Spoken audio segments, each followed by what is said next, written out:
Isa ako sa mga avid listeners ng inyong programa at napapakinggan ko ito through live streaming at sa YouTube. Tawagin niyo na lang ako sa pangalang Sheena, 25 years old at nagmula pa sa Canada. Ako yung tipo ng taong naniniwala na kapag nagmamahal ka talaga ng totoo, kaya mong baguhin ang lahat para sa taong mahal mo. Kahit ano pa yan, i-give up mo para sa kanya. Kaya lang, kahit anong gawin kong pag-a-adjust para sa mga lalaking pinipili ng puso ko, sa huli, ako pa rin ang iniiwan at nasasaktan. Bakit kaya ganun ang pag-ibig? Binigay mo na nga ang lahat ng meron ka, pero para sa taong yun, kulang na kulang pa rin pala. Ganito na lang, umuwi ka na at magpahinga ka na. Bukas na bukas din pupuntahan kita sa bahay mo, okay? Sige na. O siya, babay na. Uuwi na ako. Oh good, mag-ingat ka, bye. Bye. Makikita ng lalaking yun kung ano talagang sinayang niya. Makauwi na nga. Ayun, may taxi. Excuse me, ako yung nauna dito Miss, sorry. Ako kasing pumara niyan eh. Ako yung unang pumara. Tignan mo nga sa pwesto ko siya huminto. Hindi, bawal kasi huminto doon. Bakit kasi dun ka pumara? Sabagay. Sige, ganito na lang. Mag-share na lang tayo kasi mahirap talagang sakayan dito eh. Saan ka ba? Sa may Parañaque, Doña Soledad Extension. Parehas lang pala tayo eh. Sabay na tayo.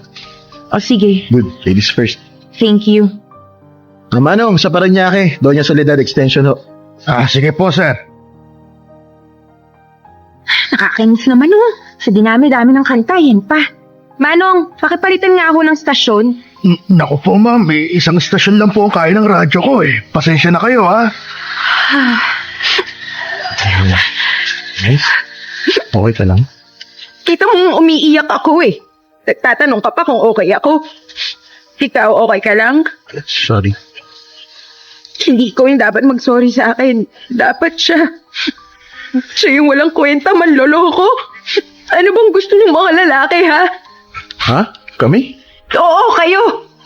Wala nga kayong ibang ginawa kundi saktan at lokohin kami mga babae. Bakit ba hindi kayo makontento sa isa? Gusto nyo? Palaging may reserba. Nakakainis kayo.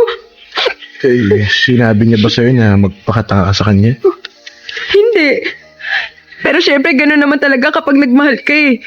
Hindi mo maiiwasang magpakatanga. May iwasan mo yun kung hindi lang puro puso yung pinapairal mo. Kailangan kasi nag-iisip ka rin kung alin yung tama. Kung kailan ka titigil.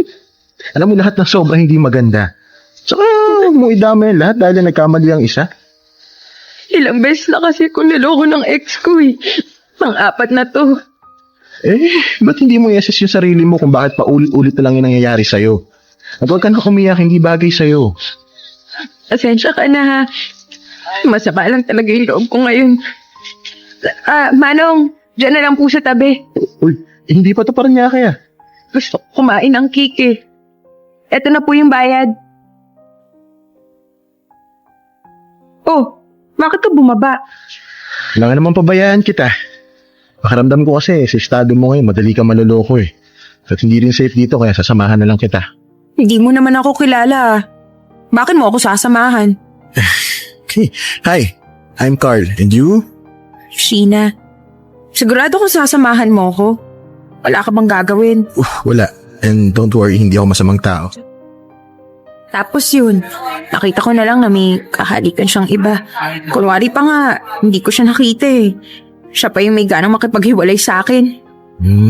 Ito ba yung first time na ginawa niya to sa'yo? Hindi. Maraming beses na. At maraming beses ko na rin siyang pinatawad. Kasi nga 'di ba, kapag mahal mo, papatawarin mo. Pero hindi lahat karapat dapat bigyan ng pangalawang pagkakataon.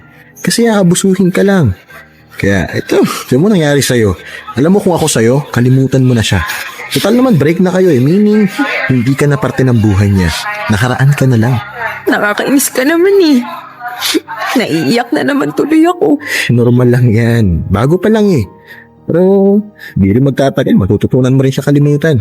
As long as tutulungan mo yung sarili mo, tatanggapin mo yung katotohanan na wala na talaga kayo. Ang hirap naman nun. Kailan ba naging madali ang mag-move on? Mahirap talaga yan, pero kung gusto mo talaga makalimot, kakayanin mo. Huwag ka na umiyak. Nag-aaksaya ka lang ng luha mo. Thank you, Carl, ha. At least ngayon, medyo gumaan-gaan na yung pakiramdam ko. Wala yun. Basta, huwag ka na malungkot. Masarap mabuhay kapag palagi ka nakangiti. Kalimutan mo na siya. Nakakahanap ka pa rin naman ng iba eh. Tama ka dyan. Ay, sandali. Baka gabihin ka dahil sa akin, ha. Hindi wala rin naman akong pasok bukas kaya okay lang. So, okay pa rin sa'yo kung magkwentuhan tayo dito? Oo naman. Walang problema. Kung minsan, natatawa na lang ako sa katangahang ginagawa ko.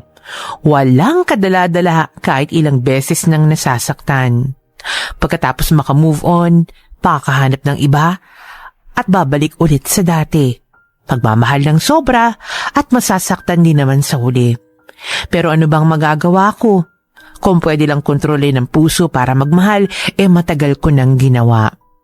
Nagbagong lahat nang makilala ko si Carl. Pagkatapos kasi ng pag-uusap namin yun, nasundan pa ito ng ilang pagkikita.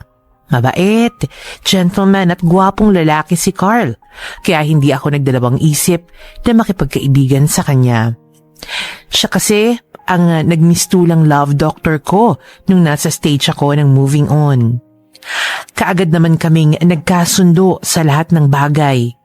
At yun na rin ang dahilan, kaya mas lalo kaming nagkalapit sa isa't isa. Tinulungan niya akong makalimot at maging masaya ulit. Pero kasabay ng pagiging malapit naming yun, may iba akong naramdaman para sa kanya. Parang hindi na kaibigan.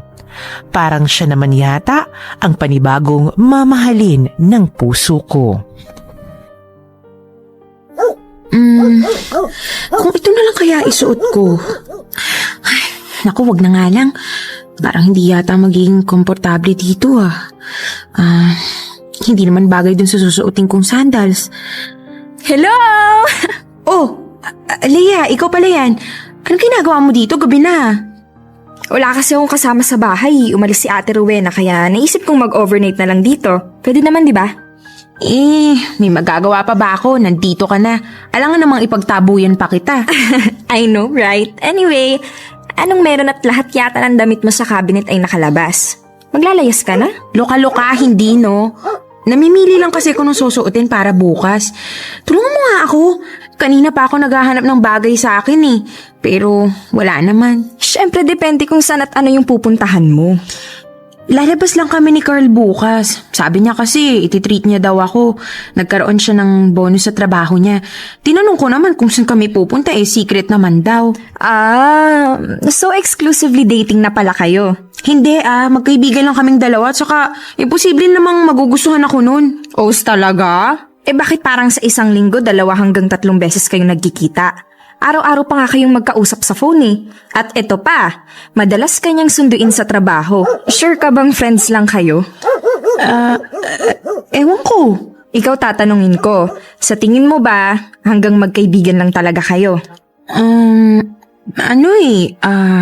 Hindi ko talaga alam.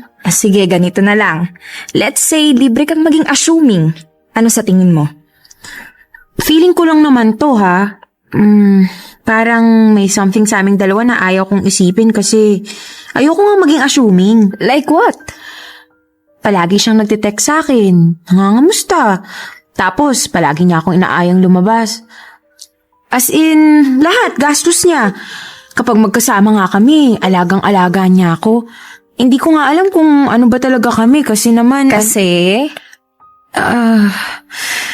Parang nagugustuhan ko na siya.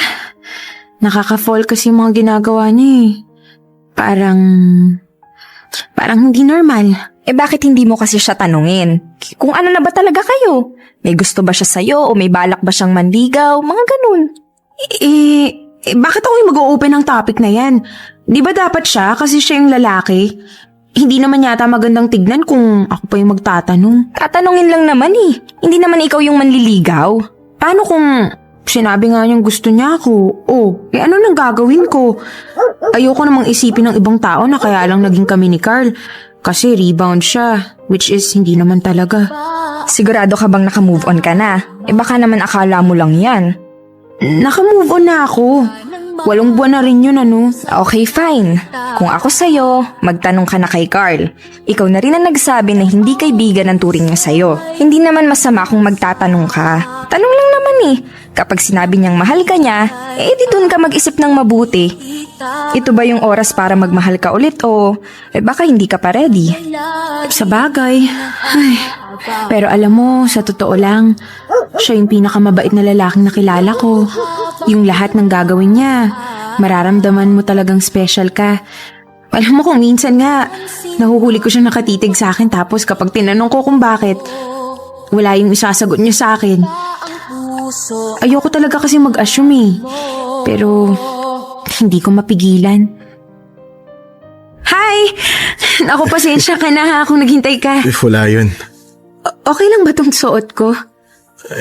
Maganda ka pa rin naman kahit anong damit yung suotin mo eh. Sus, nang bola ka pa. Halika na. Sandali lang, Sheena. Bakit? May gusto sana kasi akong sabihin sa'yo. As in, ngayon na? Hindi ba pwedeng habang nasa biyahe na lang tayo? Aabutan na tayo ng traffic eh. Oo, ngayon na. Gusto ko kasi tahimik yung lugar, walang tao. Tayong dalawa lang. Okay, sige. Ano pong sasabihin mo?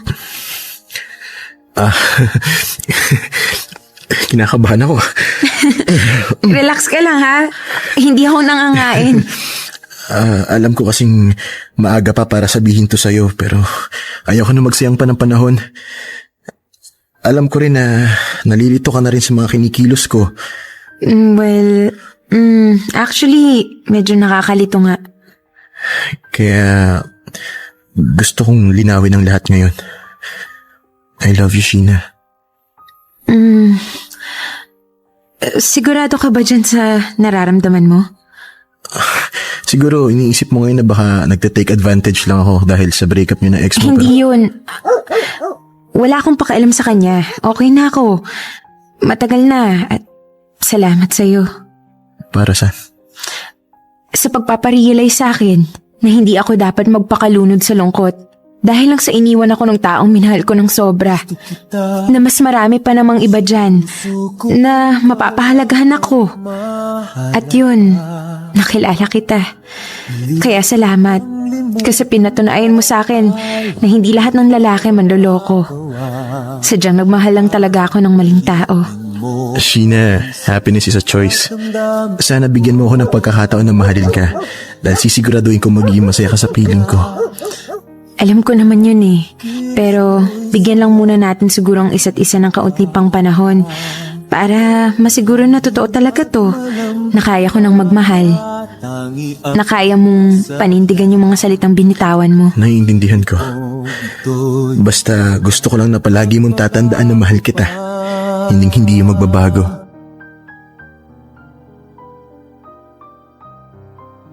Hindi ko alam kung yun na ba ang tamang panahon para magmahal ako ulit. Hindi ko rin alam kung panibagong pag-ibig nga ba ito o panibagong rason para masaktan na naman ako. But above all, hindi na ako magpapaka-plastic dito dahil aaminin kong nagugustuhan ko rin naman si Carl. Lumipas ang 1 taon, nagpatuloy si Carl sa panliligaw sa akin. And I must say, siya ang pinaka-sweet at galanting manliligaw ko. Kung saan-saan niya ako dinadala, kung ano-ano ang mga binibigay sa akin. At higit sa lahat, sa bawat araw na magkasama kami, nararamdaman ko ang pagmamahal niya. Pagmamahal na noon ko lang naranasan. Uy, kamusta na kayo ni Carl? Okay lang. Habang tumatagal, mas lalo pa namin nakikilala ang isa't isa. Good news yan. Oh, so paano naman siya manligaw? Ayun, sobrang sweet. Palaging may dalang flowers. Dinadala ako sa mga magagandang lugar. At kahit 5 months na siyang nanliligaw sa akin, alam mo ni minsan, hindi niya ako tinanong kung kailan ko siya sasagutin. Ha? Bakit naman? Hindi ba siya naiinip? Actually, tinanong ko nga siya ng ganyan eh. Ang sagot naman niya sa akin, ayaw daw niya kasing maramdaman kong nagmamadali siya. Ayaw niyang mailang ako. Kaya hindi siya nagtatanong. Basta ang mahalaga daw, nararamdaman kong mahal niya ako at naghihintay siya. Wow naman! Ang swerte-swerte mo naman pala kay Carly. At tama ka, kakaiba nga siya sa lahat ng mga nanligaw sa'yo. Dinadahan-dahan ka, hindi kayo nagmamadali, enjoy lang. Kaya nga habang tumatagal, mas lalo kong nare-realize na mahal ko talaga siya. Sigurado ka na ba talaga dyan, ha? Kailangan alam mo kung anong pinagkaiba ng pagmamahal sa na-overwhelmed ka lang. Mahal ko na talaga si Carl. Sino naman kasi yung hindi may in love sa kanya eh. Gwapo, mabait, saka romantic. Good! Pero dapat, bago mo siya sagutin, alamin mo yung background niya. Family history, ugali, saan siya nag-aral, anong course ang tinapos, at saan siya nagtatrabaho. Well, ang sabi niya sa akin, ulila na raw siya. Solong anak at lahat ng kamag-anak niya nasa Davao. Accounting yung tinapos niya. Then, ang trabaho niya ay... Teka, hindi ko pa pala alam kung anong trabaho niya, no? Ha? Paano hindi mo alam? Halos 1 taon na kayong magkakilala. Simpleng impormasyon lang, hindi mo pa alam. Kasi hindi naman namin pinag-uusapan. Basta ang alam ko may trabaho siya. Hindi ko nga lang alam kung ano. Pero hayaan mo na yun. Minor information lang naman yun eh. Tanungin mo pa rin. Kapag nalaman mo kung anong trabaho niya, pati sweldo, tanungin mo na rin. Oy, teka, ang OA mo naman. Pati ba naman yun tatanungin ko? Private na kaya yun. Kailangan mong alamin para malaman mo kung kaya ka ba niyang buhayin kapag naging mag-asawa kayo. Sus ko naman, Leia. Hindi pa nga kami. Asawa na kaagad yung iniisip mo. Mas maganda na yun, no? Isipin mo agad yung future mo sa kanya. Hindi ko tatanungin yun, nakakahiya kaya. Hi! Nag-enjoy ba kayo sa party? Oo naman. Nice party. Uy, Carl! Next time na lang yung gift ko sa'yo, ah. Happy birthday na lang muna ngayon. Wala yun. Okay na sa akin na nakapunta kayo ngayon. Ay, yung regalo ko pala. Nasa sasakyan ni Leia. Nawala sa isip ko. Sige, kahit mamaya mo na lang ibigay. Ngayon na, kasi baka mamaya maging busy ka na eh. Leia, pahiram muna ako ng susi ha. Sure. Nasaan ba yun? Ay, hindi to. Sandali lang, nandito lang yun eh. Ang dami mo kasing kalat sa bag mo. Bag ba yan o basurahan? Che, ito. Thanks. Tara, Carl.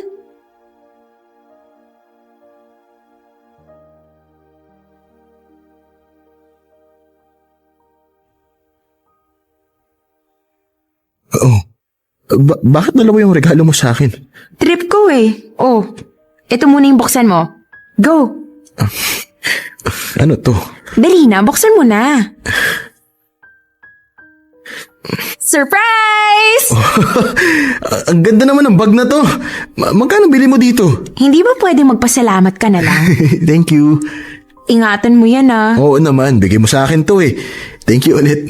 You're welcome. Oh, ito naman yung buksan mo. Ba, mukhang malaki regalo to ah. Malaki yung kahon eh. Niregaluhan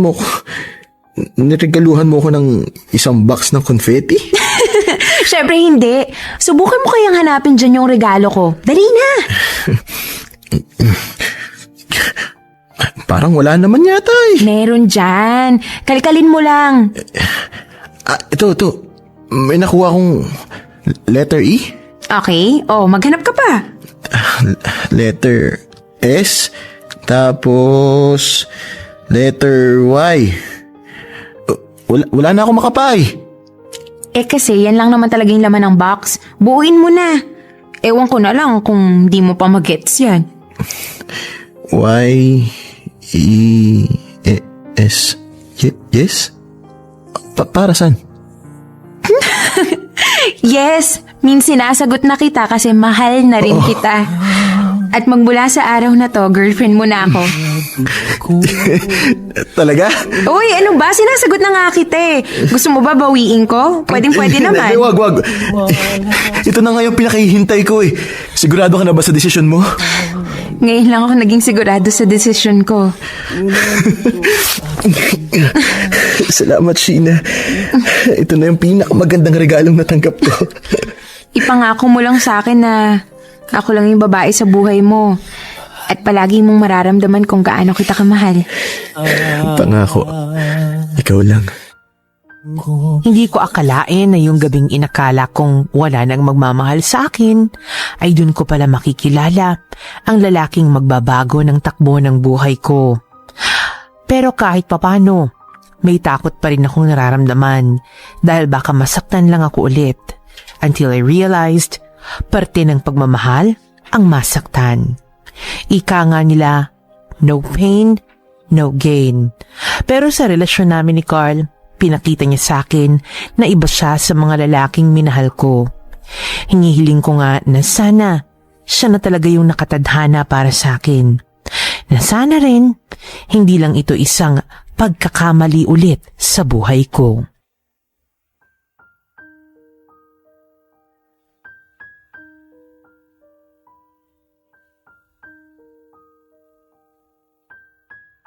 Naging masaya ako sa relasyon namin ni Carl.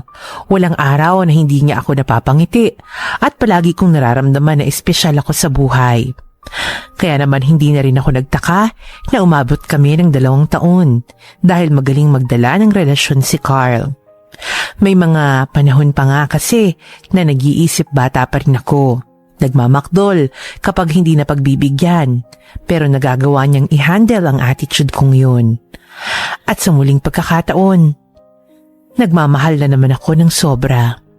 Yung tipong ibibigay ko sa kanya kahit ano, huwag lang siyang mawala sa buhay ko. Uy, okay ka lang? Kanina ka pa nagbubuntong hininga dyan ah. Baka maubusan ka na ng hangin sa katawan. May iniisip lang ako. Ano nga? Nakausap ko kasi si Mama. Nag-long distance siya kahapon from UK. Kamusta na raw siya? Ayun, okay lang naman.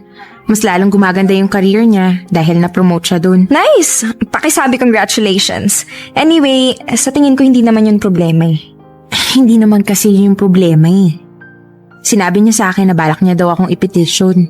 Since okay naman na yung sweldo niya, at saka may naghihintay na daw sa akin na trabaho. Oh, congratulations sa'yo! Matutupad na rin yung pangarap niyang magkasama kayo doon.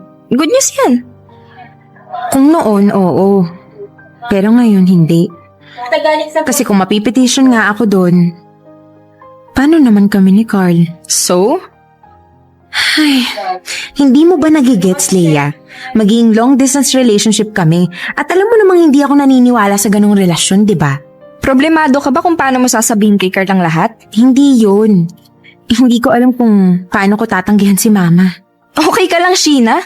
Buhay sa ibang bansa na yan, oh. Gaganda ang career mo doon, plus makakasama mo yung mama mo. Ayaw mo ba nun? Gusto ko. Pero hindi ko kayang iwan si Carl dito. Alam kong sasabihin niya sa akin na subukan namin. Pero ayoko mag-risk. Ayoko magkahiwalay kami. Mahal na mahal ko siya. At gagawin ko ang lahat, magkasama lang kami. Yan ka na naman eh. Saan? Binabago mo ang buhay at sarili mo para sa taong mahal mo. Ganyan din yung ginawa mo nun kay Alex, di ba? Hindi mo tinanggap ang job offer mo sa Makati dahil magkakalayo kayong dalawa. Kaya ang tinanggap mo na lang yung nasa QC, which is walang-wala sa laki ng siswelduhin mo sa Makati. Nagtagal naman kami, di ba? Hindi lang yon. Meron ka pang isang ex na gustong-gusto pumunta sa disco. Gumala kung saan-saan, pero ikaw tong hindi mahilig gumala eh. Sama ka naman ng sama. Wala kang pakialam kung mabawasan man ang ipon mo basta masakyan mo lang trip ng mga lalaki. Tapos ngayon naman kay Carl, ano ba, Sheena? Di ba ganun naman talaga? Gagawin mo rin kung anong gusto niya. Sasabayan mo siya sa lahat ng trip niya para magkaintindihan lang kayo. Pero sa'yo ibang level eh. Lahat kaya mong iwan kapag nagmahal ka. Muntik mo nang ang talikuran ng mama mo nung naging kayo ni Josh eh. Pinapili ka pa niya, di ba? Siya o yung lalaki. Pero yung lalaki yung pinili mo. Mabuti nga, maaga mong nalaman na babaero pala yun. Para kasi sa akin, Leia, changing yourself for the one you love is the true definition of being in love. Kung batukan kaya kita ngayon din, baluktot ka naman mag-isip eh. Please, Sheena, pag-isipan mo ng mabuti yan. Kung talagang mahal ka ni Carl, suportahan ka niya. At kung talagang kayo para sa isa't isa, magkakasama rin kayo balang araw.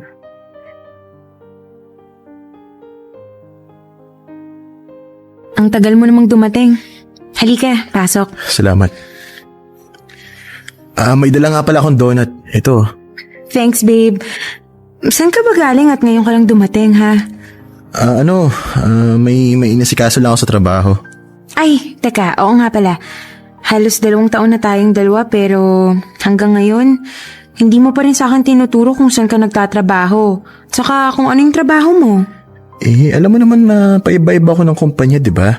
Minsan sa may Makati, tapos lilipat naman ako sa Alabang. Napapagod na nga ako eh. Kaya, yun, hindi ko na lang tinuturo sa'yo. Baka puntahan mo pa ako eh. Anong problema kung pupuntahan kita doon? Hindi, marami kasing maiinggit sa akin kasi may maganda raw akong girlfriend. At syempre, kasunod nun, mas dadami yung kaagaw ko.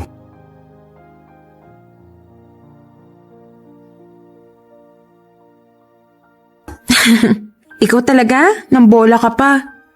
Ano to? Wala yan. Requirements para sa visa. Visa? Aalis ka? Si mama kasi, balak kang i-petition papuntang UK kaya pinadala niya sa akin yung mga requirements ko. Pero nagkausap na naman kami kanina eh. Ang sabi ko, hindi ako tutuloy. Bakit? Magandang opportunity yun ah. Ayoko kasing malayo sa'yo kaya tinanggihan ko. Babe naman, ayaw kong sayangin mo yung mga opportunities na dumarating sa buhay mo dahil lang sa akin. Ituloy mo to. Nakapag-desisyon na ako. Hindi ko kayang malayo sa'yo kaya dito na lang ako. Kasi kapag nandun ako, hindi kita mayayakap, mahahawakan at mahahalikan. Ang hirap nun, di ba? Pero kailangan mo to. Mas kailangan kita. Ikaw ang buhay ko, Carl. Kaya kung nasan ka, nandun din ako. Hindi ko na tinuloy ang pagpunta ko sa ibang bansa. Hindi naman sa wala akong tiwala kay Carl, kaya hindi ko siya maiwan-iwan. Yun ay dahil sa baka mabaliw lang ako kapag hindi ko na siya kasama. Habang tumatagal, mas lalo kong minamahal ang boyfriend ko. Wala akong tinatago sa kanya kahit ano, at kung may ayaw man siya sa ugali ko, agad ko yung binabago. Kaya lang, sa relasyon naming dalawa ay parang nararamdaman ko na may isang bahagi siya ng buhay niyang hindi niya sa akin sinasabi. At nasasaktan ako doon dahil pakiramdam ko ay wala siyang tiwala sa akin.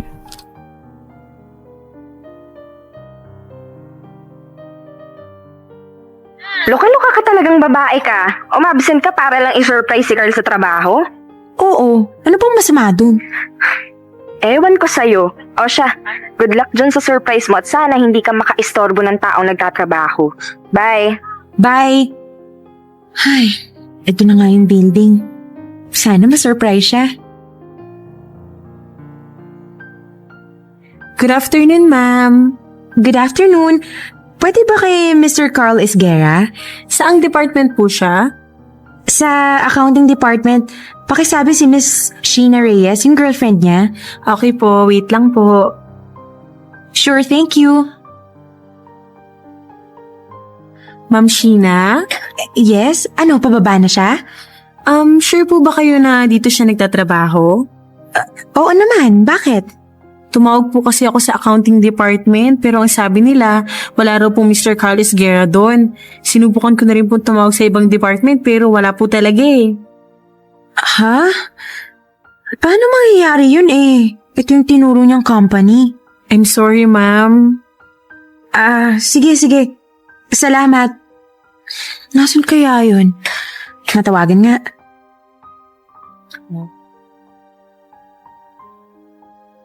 Hello, babe. Bakit? Nasaan ka? Nasa trabaho ako, di ba? Sigurado ka? Oo naman. Kung talagang nagsasabi ka ng totoo, bumaba ka ngayon kasi nandito ako sa baba ng building, doon sa pinagtatrabahuhan mo. Hindi pwede, babe. May trabaho nga ako, di ba? Ba't ka ba kasi nandyan? Ewan ko sa'yo. Babe! Babe, buksan mo naman tong pinto. Mag-usap tayo. Ano na naman kasi nungalingan ang sasabihin mo sa akin? Pakinggan mo naman ako. Magpapaliwanag ako. Mukha akong tanga doon? Alam mo ba yun, ha? Ano ba kasing meron, Carl? Bakit hindi mo magawang magsabi sa akin ng totoo? Huwag mo naman sana tong gawing big deal. Huwag gawing big deal? Yun na nga yung problema eh. Simpleng bagay lang, hindi mo pa kaya magsabi ng totoo. Palagi kong nararamdaman na may isang bahagi ng buhay mo na ayaw mong ipakita sa akin. Babe, please. Huminahon ka. Alam mo ba yung pakiramdam na boyfriend nga kita, pero parang hindi kita kilala? Dahil dyan sa mga paglilihim mo. Ano akala mo ha? Hindi ko ba napapansin yon? Ayaw kong magsabi sa'yo dahil ayaw kong may magbago sa atin. Baka hindi mo ako maintindihan eh. Paano nga kita maiintindihan kung wala ka namang sinasabi sa akin? Mahal kita, Carl. Alam mo yan. Kahit maging sino ka pa, kung ano pa yung ginagawa mo, kaya kong tanggapin yan. Paano kung sabihin ko sa'yo hindi talaga ako nakapagtapos ng accounting? Na hindi talaga ako nagtatrabaho sa anumang kumpanya dito? Ano? Paano kung malaman mo na ang trabaho ko talaga ay nagbibigay alaw sa mga baklang nagpapabuking sa akin? Nakatawan ko ang pinangpupuhunan ko para lang magkapera. Sige nga, Sheena. Ngayon tatanungin kita. Tatanggapin mo pa rin ba ako, ha? Mahal na mahal kita, Sheena. Kaya ako nilihim sa'yo ang lahat ng to. Ayaw kitang mawala eh. Kailan pa to? Matagal na. Bago pa kita makilala. Kaya kung ano-ano na lang yung sinasabi ko sa iyong trabaho para hindi ka nalang magtanong. Ngayon alam mo na. Mananatili ka pa rin ba sa buhay ko? Sa isang kondisyon. Iwan mo yung trabaho mo para sa akin. Hindi ko kayang gawin yun. Ito lang naman yung kaya ko eh. Ngayon kung hindi mo kayang tanggapin kung ano ako, hindi kita pipilitin. Ano bang pinagsasabi mo, Carl? Hindi tama yung ginagawa mo. Mali yan eh. Makinig ka sa akin, akong sundin mo. Iwanan mo yung trabaho mo kung talagang mahal mo ako. Kung ikaw, kaya mong baguhin ang buhay mo para sa akin, pues wag mong asahan na kaya ko rin gawin yun para sa'yo. Kaya kong ibigay lahat sa'yo. Iwan ang mga pangarap ko para sa atin. Tapos ikaw hindi mo magawa. Kahit kailan hindi ko hiniling sa'yo na gawin mo yun para sa akin. Desisyon mo yan, Sheena. Hindi sa akin. At kung ano man yung mga binitawan mo, wala na ako doon. Huwag mong isumbat ang mga nagawa mo. Okay, fine. Malinaw na sa akin na mas pinipili mo yung nakakadiri mong trabaho kaysa sa akin. Kung hindi mo kayang iwan yan, ikaw na lang yung iiwan ko. Hindi ko kasi kaya makasama ang isang taong walang ibang inisip, kundi yung sarili niya. Makasarili ka, Carl. Sana may magmahal sa'yo ng higit pa sa pagmamahal ko. Parang isang bombang sumabog sa harapan ko ang mga sinabi ni Carl. Hindi ko maintindihan kung bakit sa una pa lang ay hindi na niya pinagtapat ang lahat. Pakiramdam ko tuloy, parang isang malaking kasinungalingan ang relasyon naming dalawa. At ang masakit pa doon, hindi niya kayang iwan ang buhay niyang ganon para sa akin. Para sa relasyon naming dalawa. Wala na akong nagawa kundi ang mag-move on na lang. The more kasi na ipipilit ko ang gusto ko, the more na masasaktan lang ako. Sinubukan ko siyang kalimutan, pero lumipas ang isang taon, siya pa rin ang sinisigaw ng puso ko. Ay, naku, ano ba naman yan? Ang tagal-tagal ni Leia. Kanina pa ako naghihintay dito eh. Hello? Nasaan ka na ba? Kanina pa ako nandito. Sheena! Sorry, hindi na ako makakarating ah. May emergency kasi dito sa bahay eh. Sorry talaga. Babawi ako sa'yo next time, promise. O sige, okay lang. Tatambay muna ako dito. Sige, sorry ulit, bye. Bye.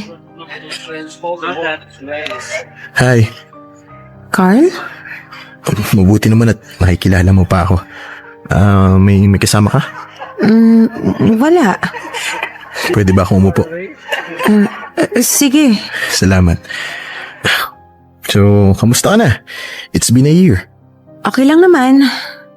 Naghihintay na lang ako ng visa papuntang UK. So natuloy ka na pala. Good. Ikaw? Kumusta ka na? Okay lang din. Actually, first year college na ako ngayon. Irregular. Talaga? Nag-aaral ka pala ngayon? Nakaipon na rin naman kasi ako ng konti kaya naisipan ko ituloy yung pag-aaral. Mabuti nga, maraming na-credit na minor subject kaya hindi ako masyado nahihirapan ngayon. Kailan ka pa nag-aaral? Kaka-start ko ng last June. Business ad yung kinukuha ko. Oh, that's good. At least, matutupad na yung pangarap mo. Magandang umpisa yan. Kaya ka ba nandito kasi nag-aaral ka? Oo, may internet kasi, nakiki-internet. Ikaw, anong ginagawa mo dito? May hinihintay kasi ko kaso hindi na siya makakarating kaya wala tuloy akong maisip na gawin. Boyfriend mo? Hindi, si Leia. Wala pa akong boyfriend. So, kailan alis mo? Hindi ko pa alam eh. Next week ko pa malalaman kung nakapasa ako. Pero kung oo, within 3 months, pwede na akong umalis. So, pwede ko bang gamitin yung 3 buwan para bumawi sa lahat ng kasalanan ko sa'yo noon? Kalimutan na natin yun. 1 taon na rin naman ang dumaan eh. Wala na yun sa akin, saka may maganda rin namang nagawa sa atin yung paghihiwalay natin eh. Naging mas maayos yung mga buhay natin. At nagpapasalamat ako sa'yo. Kasi kung hindi ka nakipag-break sa akin, hindi ko marirealize yung mali ko. Alam mo, sa totoo lang, alam ko naman talaga eh. Kaso wala lang talaga akong ibang choice nun. Kailangan ko ng kumita na mabilis. Kailangan ko makapag-ipon. Pero na-realize mo rin naman na may iba ka pang kayang gawin, di ba? Oo naman. Kaya salamat sa'yo. Saka natutunan ko rin na hindi masama kung may babaguhin ka sa sarili mo para mahalin ka ng taong mahal mo. Nasaktan kita noon dahil pinaramdam ko na wala kang halaga sa buhay ko. Pero maniwala ka sa akin, Sheena. Mahal na mahal kita. Past is past. Wala na tayong magagawa para baguhin pa yung nakaraan. Ang kaya lang natin gawin ngayon, yung harapin yung kasalukuyan. Ang mahalaga naman, may mga natutunan tayo sa mga pagkakamali natin nun eh. Sheena, gusto ko sanang bumawi sa'yo. Para saan? Dahil aaminin ko na hanggang ngayon, ikaw pa rin yung mahal ko. Ikaw pa rin yung babaeng pinapangarap kong makasama. Tinalikuran ko ang mundo ko para sa'yo, para magawa mo akong tanggapin. Inayos ko yung buhay ko dahil ayaw ko humarap sa'yo na hindi pa ako maayos. At ngayong nagagawa ko ng bumangon ulit, gusto ko sanang samahan mo ulit ako sa mga araw na harapin ko sa buhay ko. Sigurado ka ba dyan, ha? Siguradong sigurado ako. Pero hindi kita mamadaliin. Hahayaan kitang mag-isip basta ako papatunayan ko lang sa'yo na totoo pa rin itong nararamdaman ko. Nagagawin ko ang lahat. Maging karapat-dapat lang ako sa'yo. Ay, ang plastic ko naman kung sasabihin kong hindi na kita mahal, di ba? Masyadong malalim yung pagmamahal ko sa'yo para basta-basta ko nalang kalimutan ang lahat. Magsimula tayo ulit, Sheena. Pero, paano yan? Baka umalis na ako papuntang ibang bansa. Maghihintay ako. Hindi hadlang ang distansya para hindi ko paramdam sa'yo kung gaano kita kamahal. Kasi ngayon, handa ako nang ipaglaban ng pagmamahal ko. Sige, Carl. Pumapayag ako. Magsimula ulit tayong dalawa. Natuloy man ako sa Canada pero hindi yun naging hadlang para matigil rin ang ugnayan namin ni Carl. Kahit magkalayo kami, inanligaw pa rin siya. Palagi nga niyang sinasabi sa akin na kapag gusto mo talaga, gagawa ka ng maraming paraan para makuha lang yun. At naging successful naman siya dahil pagkalipas ng 8 buwan ay nagkabalikan kaming muli. Sa ngayon ay nasa long distance relationship pa rin kami. Pero hindi na namin pinapansin yun dahil kapag ang dalawang tao ay nagmamahalan, baliwala ang layo sa isa't isa. Malapit na ring makapagtapos si Carl sa college at ako naman ay maganda ang career dito. Nagpaplano na rin siyang bisitahin ako dito sa Canada at kapag naging maayos ng lahat, magpapakasal na kami. Sana ay na-inspire lahat sa kwento namin ni Carl. Yours truly, Sheena. Pagitago na lamang ako sa pangalang JM, 32 years old at mula sa Bulacan. Isa ako sa mga avid listeners na nagbabakasakali na mapili at mai-ere ang sariling kwento. Tulad din kasi ng iba ay gusto ko rin makapagbigay aral sa lahat ng mga nakikinig ngayon. Kaya heto, hindi ko na patatagalin pa at uumpisan ko na ang storya. Bata pa lamang ako at ayan namatay na ang aking tatay. Kaya lumaki ako sa puder ng nanay ko. Tulad ng ibang kabataan ay nasanay din ako syempre sa mga pag-iipit at matinding pandidisiplina. Kaya naman kung ano man ang narating ko sa buhay sa ngayon, Iyon ay dahil sa pag-aalaga at sa pagmamahal ni Mama sa akin. Nasanay na ako na bago pa man ako manligaw sa isang babae ay sinisigurado ko na magugustuhan din yon ni Mama. Dahil kapag ayaw niya ay nagdadalawang isip na rin ako. Sabi nga ng mga kaibigan ko, Mama's boy daw ako. Dahil lahat na lang ng iniuutos ni Mama at mga gusto niya, iyon ang ginagawa ko. Pero para sa akin, gusto ko lang siyang maging masaya dahil naniniwala akong siya lang ang kakampi ko sa mundong ito. Pero nagbago ang lahat ng yon nang makilala ko si Amy. Love at first sight ang nangyari sa akin. Pero alam ko na sa pagkakataon na yon ay totoong pag-ibig ang naramdaman ko. Na handa kong gawin ang lahat, may paglaban ko lang ang pagmamahal ko para sa kanya. Kinakabahan ako sa mama mo. Huwag kang kabahan. Mabait si Mama. Okay. Ma, si Amy po pala, girlfriend ko. Good afternoon po, tita. May dala po pala akong palabok para po sa inyo. Salamat. Ilapag mo na lang dyan. Sige po. Gano'n na kayo katagal na dalawa? Ay, 1 buwan po, Ma. 1 buwan? Bakit ngayon ko lang nalaman? Hindi mo sa akin sinabi na may nililigawan ka na pala. Baka po kasi pumalya kapag sinabi ko eh. Amy ang pangalan mo, di ba? Opo. Anong trabaho mo? Sales lady po. Ano naman ang tinapos mo? Ano po, first year college lang po yung natapos ko. First year college lang? Bakit hindi ka nakapagtapos sa pag-aaral? Sa hirap po ng buhay eh. 8 po kasi kaming magkakapatid tapos pang-6 po ako. Ang laki ng pamilya nyo Anong trabaho ng mga magulang mo? Si nanay po, naglalako ng daing, tapos si tatay po, mangingisda. Lahat po sila nasa probinsya. Bali, ako na lang po yung nandito sa Maynila. Oh, nasa probinsya pala sila. Bakit napunta ka dito sa Maynila? Gusto ko po kasing mas kumita ng pera. Maliit lang po kasi yung sweldo ko sa pagiging kasambahay doon. Pakiulit? Naging kasambahay ka? Katulong? Opo. Okay. Bakit yun ang naisip mong pasukan? Yun po kasi yung unang dumating sa akin na trabaho. Gusto ko rin po kasing makapag-ipon agad ng pera para makapag-aral po ako, kaya kinuha ko na po. At saka halos 1 taon ka lang naman doon, di ba, Amy? Oo. Kahit na, ganun pa rin yun. Ma, Amy, kainin na lang natin yung dala mong palabok. Naihatid mo na ang girlfriend mo. Opo, Ma. Di ibig sabihin, pwede na tayong mag-usap ng maayos. Sige po, tungkol saan? Tungkol sa girlfriend mo, JM. Kay Amy? Bakit po? Tatapatin na kita. Hindi ko siya gusto para sa'yo. Bakit niyo naman po hindi siya nagustuhan? Mabait namang tao si Amy, Ma. Tsaka, kung mas kilalanin niyo po siyang mabuti, baka... Hindi ko siya kailangang kilalanin pa dahil ayoko pa rin sa kanya para sa'yo. At saka anak, ang dami-dami namang ibang babae dyan. Bakit yung taong hindi pa nakapagtapos sa pag-aaral? Ma, kahit naman hindi siya nakapagtapos sa pag-aaral, matalino ang girlfriend ko. Tsaka, nagawa niya lang yun kasi wala siyang choice dati. Kahit na anong sabihin mo sa akin, yun pa rin yun. Hindi ka kumuha ng katulad mo na may maayos na buhay at may pinag-aralan. Mukhang pera mo lang naman yung habol niya. Hindi po yan totoo. Mahal ako ni Amy at mahal ko rin siya.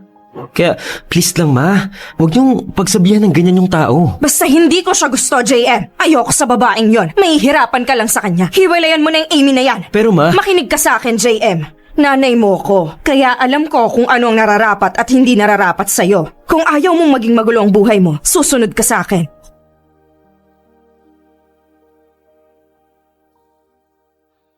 Sabi nga nila kapag tinamaan ka na ng pag-ibig ay magiging bingi ka na sa lahat ng maririnig mo sa paligid.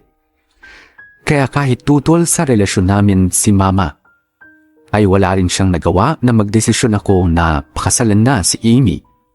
Pagkatapos ng kasal, ay kay Mama kami tumira. Siyempre, hindi ko rin naman kayang iwanan na lang siyang mag-isa sa buhay at sa bahay. Lalo na't may mga nararamdaman na rin ang nanay ko. At naisip ko rin na baka ito na ang best way para maging malapit ang dalawa sa isa't isa. Kaya lang, mukhang hindi umuubra ang plano ko. Para pala akong pumwesto sa gitna ng dalawang batong nag-uumpugan. Oh, saan ka pupunta? Bakit nakabihis ka? Pinapasok ako ng boss ko eh. Kulang daw yung tao sa office. Hindi ko ba nabanggit sa'yo? Hindi. Sorry.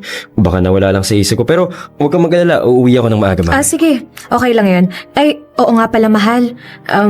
May extra ka pa ba dyan? Meron naman. Bakit? Kailangan mo ba? Oo, Sani.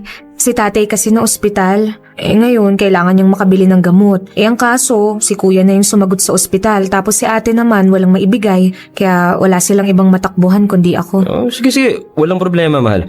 Magkano ba kailangan mo? 3,000, Sani. Teka lang, ito... ATM ko. Mag-withdraw ka na lang, okay? Salamat, mahal ah. Huwag kang mag-alala, babayaran ko rin naman to eh. Anong babayaran? Hindi naman utang yan. Amy, mag-asawa na tayo. Pera ko, pera mo na rin. Natatakot lang ako na baka isipin mo na pati pamilya ko kailangan mo pang buhayin. Siyempre, ayoko rin naman na may masabi ang mama mo tungkol sa akin. Parehas na nga natin alam na ayaw niya sa akin tapos ganito pa ang gagawin ko, 'di ba? Huwag mong isipin ang mga bagay na yan, okay? Basta ang importante, nagkakaintindihan tayong dalawa. At isa pa, pamilya mo yon. Kailangan nila ng tulong kaya tutulungan natin sila. Salamat, mahal ah. Sus, wala yun. Mag-withdraw ka na mamaya at ipadala mo na agad para makainom na ng gamot yung tatay mo, okay? Sige. Siya, alis na ako. Uuwi ako ng maaga, ha? Sige. Ingat ka ah. JM. Naman, ginulat mo naman ako eh. Ay, sandali nga. Anong ginagawa niyo dito sa gilid? Wala, saan ka pupunta? Sa office po, pinapapasok ako ng boss ko. Narinig ko ang usapan yung mag-asawa. Ang alin? Yung nanghiram siya sa'yo ng pera para sa tatay niya. Yan na nga bang sinasabi ko eh. Ayan na, nag-uumpisa na. Pinipirahan ka na anak. Ay, ma. Hindi naman yun ang ibig sabihin nun eh. Kailangan lang ng tatay niya ng pera. At syempre, bilang asawa, responsibilidad ko na tulungan si Amy sa mga problema niya. Kahit na, ganun pa rin ang kinakalabasan nun. At maniwala sa akin, sunod-sunod na yan. Hanggang sa hindi mo namamalayaan, binubuhay mo na ang buong pamilya niya. Paano kasi? Walang trabaho. Kaya paano nga naman siya magkakaroon ng pera? Ako ang nagsabi sa kanya na tumigil na muna siya sa pagtatrabaho. Kaya ko naman buhayin siya at ang pamilyang bubuuin namin eh. Ay nako, alam mo simula nang mapangasawa mo yung babae, naging matigas na ang ulo mo. Hindi ka na marunong makinig sa akin. Hindi naman sa... Ewan ko sa'yo, bahala ka na. Hindi na kita papakialaman. Oh, mahal, buti naman at nakauwi ka na. Akala ko ba uuwi ka ng maaga? Ang daming trabaho sa office eh. Nahiya naman akong magpaalam kaya tinuloy-tuloy ko na. Kumain ka na ba? Nagluto ako ng paksiw. Tapos na akong kumain, mahal. Libre kasi yung boss namin eh. Si Mama, tulog na ba? Oo, maagang natulog. Ano yung ginagawa mo? Naghahanap ako ng trabaho. Tapos kapag may nahanap, nagsisend ako ng resume sa email nila. Trabaho? Bakit? May pinag-usapan ba tayo na maghahanap ka? Wala naman, pero kasi, narinig ko yung usapan yun ng mama mo kanina. Ay, sabi ko na nga ba. Mahal, huwag mong pakikinggan ang sinasabi ni Mama. Ganun lang talaga magsalita yun, masakit.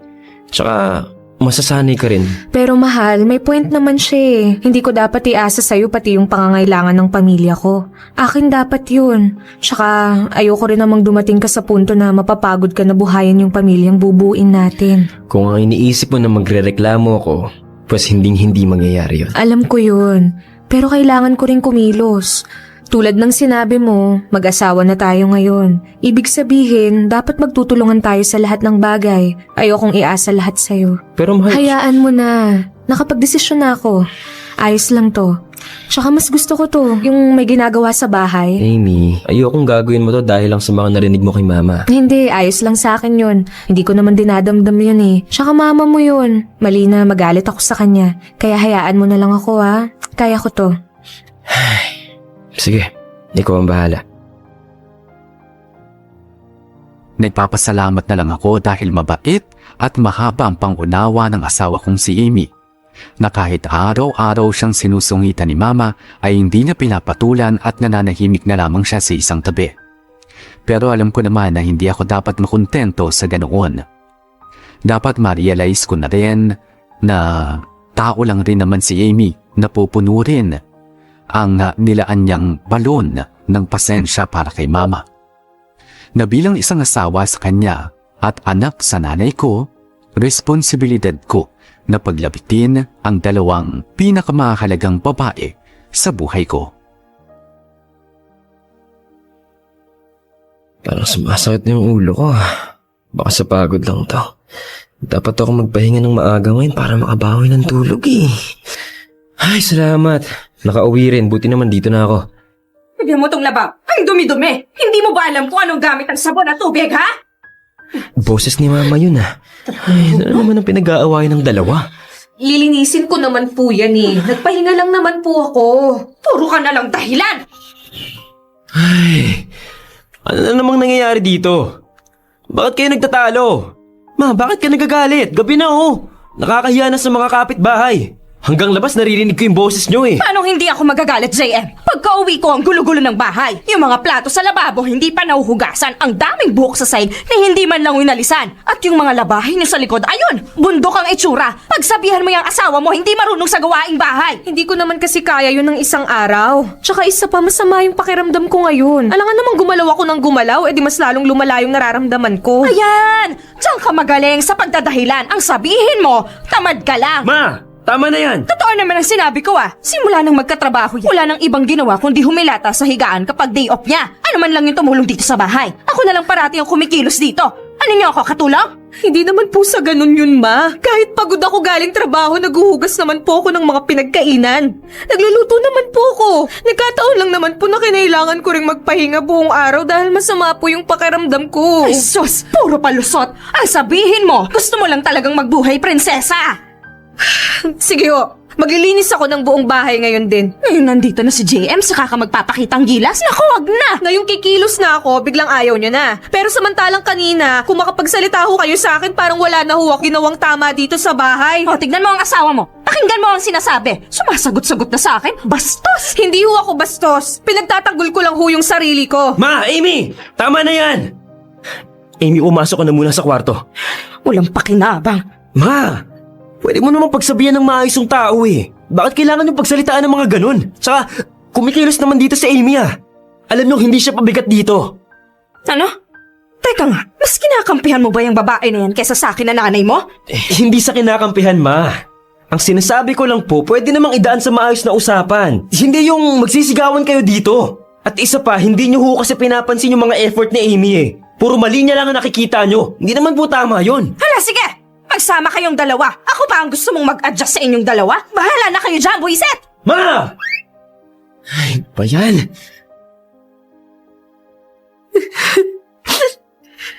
Amy. Sige na, huwag ka nang umiyak. May sakit naman kasi talaga ako eh. Kaya hindi ako nakapaglinis ng bahay. Tapos ngayon lang ako nakapagpahinga ulit ng ganun kahaba. Alam mo naman yung trabaho ko, di ba? Naiintindihan kita, okay? Kaya, sige na, tumahan ka na, huwag ka nang umiyak. Huwag mo na lang pansinin yung mga sinabi ni Mama. Lalamig din ang ulo nun. Hindi eh. Kahit anong gawin ko yata, hindi niya na ako matatanggap.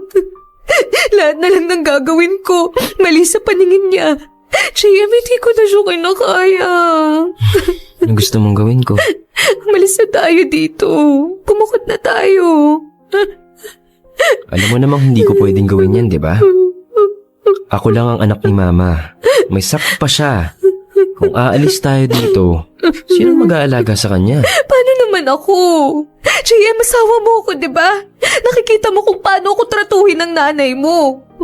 Kulang na nga lang palayasin niya ako dito eh. Hindi ko na siya kayang tiisin. JM, please naman, umalis na tayo dito. Ayoko na dito. Hindi ka nga rito. Pag-iisipan ko, ha? Hindi tayo pwedeng magdesisyon ng ganito ang sitwasyon. Sige na, huwag ka nang umiyak. Tahan na.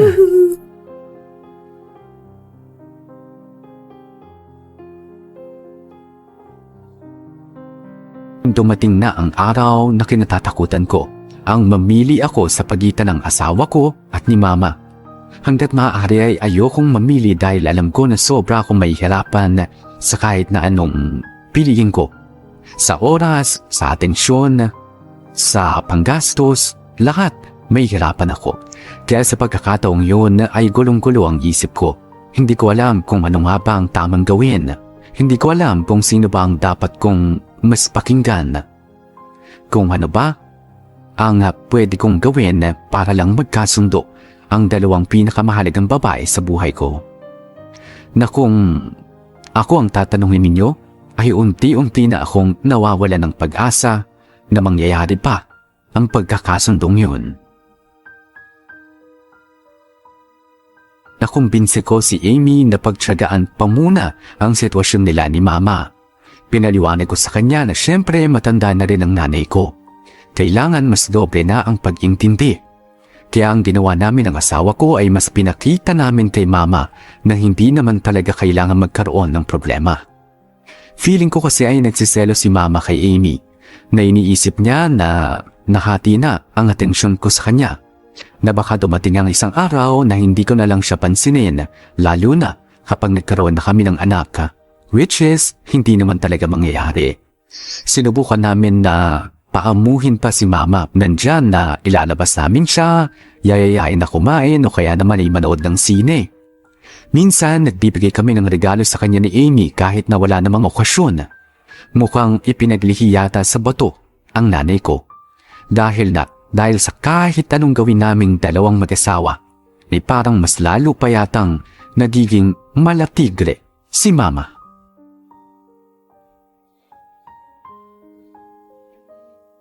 Ang bango naman ang niluto mo, mahal. Amoy pa lang nakakabusog na. Bola ka pa dyan. Tulungan mo na lang kaya akong maghain sa lamesa. Maglagay ka na ng mga plato dun, oh. Yes, boss. Sa tingin mo, sa ginawa natin sa bahay, matutuwa kaya si Mama? Nagugustuhan niya kaya yung mga binili ko? Oo naman. Ang galing nga ng ginawa mo eh. Mas lalong gumanda yung bahay, oh. Tingnan mo, naging bago. O umaliwalas. Pwede kang maging interior designer sa ginawa mo eh. Kung makabola naman to agad. Ang gusto ko lang naman ay matuwa yung mama mo sa akin. Malay mo, di ba? For the first time, maging maayos yung relasyon namin. Huwag kang mag-alala. Matutuwa yun. Nandiyan na si Mama. Rayam! Ma, bakit po? Ano nangyari sa bahay? Bakit ganito na yung itsura nito? Nag-general cleaning po kami ni Amy habang wala kayo. Tapos, medyo inibal lang namin ng ayos para maging maaliwalas naman yung bahay. Kanino ang mga plato na yan? Sa atin po yan, Ma. Binili ko po. Ito nga po, oh. Bumili rin ako ng mga bago Nasa natin. ng mga luma? Tinago po namin. Nasa taas ng cabinet po. Tinago mo ang mga gamit ko? Ma, luma na rin kasi yung mga yun. Matagal na natin ginagamit kaya mas maganda kung gumamit naman tayo ng mas bago, di ba? Wala akong pakialam kung maganda o yan ang pinakamahal na mga gamit dito. Sinong nakaisip ng kalokohan na to, ha? Ako po, naisip ko lang naman po kasi na... Sino nagbigay sa'yo ng karapatan na baguhin ang ayos ng bahay? Nagalawin ang mga gamit ko, ha? Nagmagandang loob lang naman ho ako na ayusin ang bahay. Wala naman ho sigurong masama doon dahil asawa ho ako ng anak nyo. Wala akong pakialam. Pamamahay ko to, wala kang karapatan dito. Kayo pala talaga may problema dito sa atin eh. Gumagawa ako ng effort na mapasaya kayo, na magustuhan nyo ako. Pero kahit ano yatang gawin ko, sinisilipan nyo ng mali. Hoy, ikaw! Kahit anong gawin mo, hindi talaga kita magugustuhan para kay JM. Hindi ka bagay sa anak ko. Kaya wag kang magmamayabang sa harapan ko dahil wala ka pang napapatunayan. Na hindi ka nga nakapagtapos sa pag-aaral, tapos gaganyan-ganyan ka sa akin. Inulot ka lang naman kung saan-saan ang anak ko, ah. Ma! O bakit? Totoo naman, di ba? Walang pinag-aralan. Kaya ayan, isang malaking palamunin lang dito sa bahay. Mama naman, tama na! Hindi mo dapat pagsalitaan ng kanya ng asawa ko! Sa Amy na nga gumagawa ng paraan para magkaayos kayo, pero hindi mo man lang tinatanggap! Kayo ang nagmamatagas dito eh! At ngayon nagagawa mo na akong sagutin dahil sa babae na yan, ha? Sinasabi ko na nga ba eh, wala talaga siyang magandang maidudulot sa buhay mo! Paano hindi ko kayo sasagutin? Nilalait niyo ang asawa ko, ang asawa ng anak niyo! Ni minsan, hindi niyo man lang binigyan ng respeto si Amy! Bakit ako magbibigay ng respeto sa kanya? Siya ang pumasok sa buhay natin. Siya ang dapat makisama, hindi ako! Yun na nga ang ginagawa niya, May! Ikaw ang ayaw makisama! Ano ba talagang problema niyo sa kanya? Anong problema ko sa kanya? Marami! Simula kasi na makilala mo siya, nagbago ka na, JM. Hindi na ikaw yung mabait at magalang kong anak. Hindi mo na nga ako pinapakinggan. Lahat ng oras mo sa kanya mo lang binibigay. Kaya simula makilala mo siya, parang bigla na lang ako nawala sa buhay mo. Maalam mo hindi yan totoo. Dahil kung nawala ka sa buhay ko, anong ginagawa ko dito? Bakit hanggang ngayon kasama mo pa rin ako? Nandito pa rin ako kahit na paulit-ulit mong nilalait ang asawa ko. Pinipilit ko pa rin mapalapit siya sa'yo dahil parehas kayong importante sa buhay ko. Kailangan nyo kasing tanggapin na may sarili na akong buhay ngayon, Ma. Na hindi na ako yung batang bubuntot-buntot sa inyo noon. O sige, JM. Mamili ka ngayon. Ako ang asawa mo. Ma, ano ba yung sinasabi mo? Mamili ka! Ma, hindi naman ho kailangan na mapunta tayo sa ganitong sitwasyon. Manahimik ka! Kaming dalawa ng anak ko ang nag-uusap dito. Ano, JM? Mamili ka. Ako tong nanay mo o yung asawa mo? Dahil kahit anong gawin mo, hindi ko talaga siya makakasundo. So sige, halata namang namili ka na. Pwes lumayas kayong dalawa dito! Sabi ko lumayas kayo dito! Hindi ko kayo kailangan mga walang utang na loob! Layas! Sige! Yan ang gusto nyo? Sige, aalis na kami dito! Kayo nang bahala sa sarili nyo!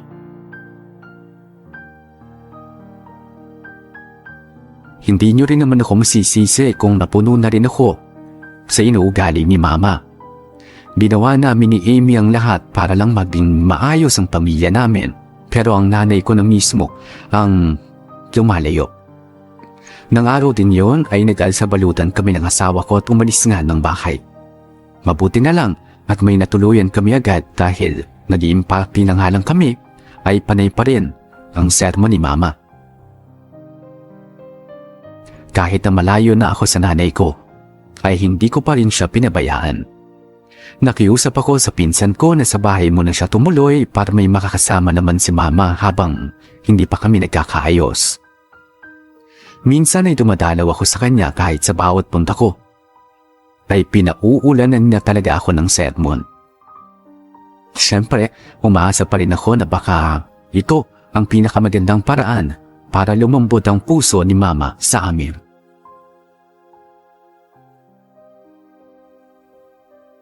Ano ba, Ma?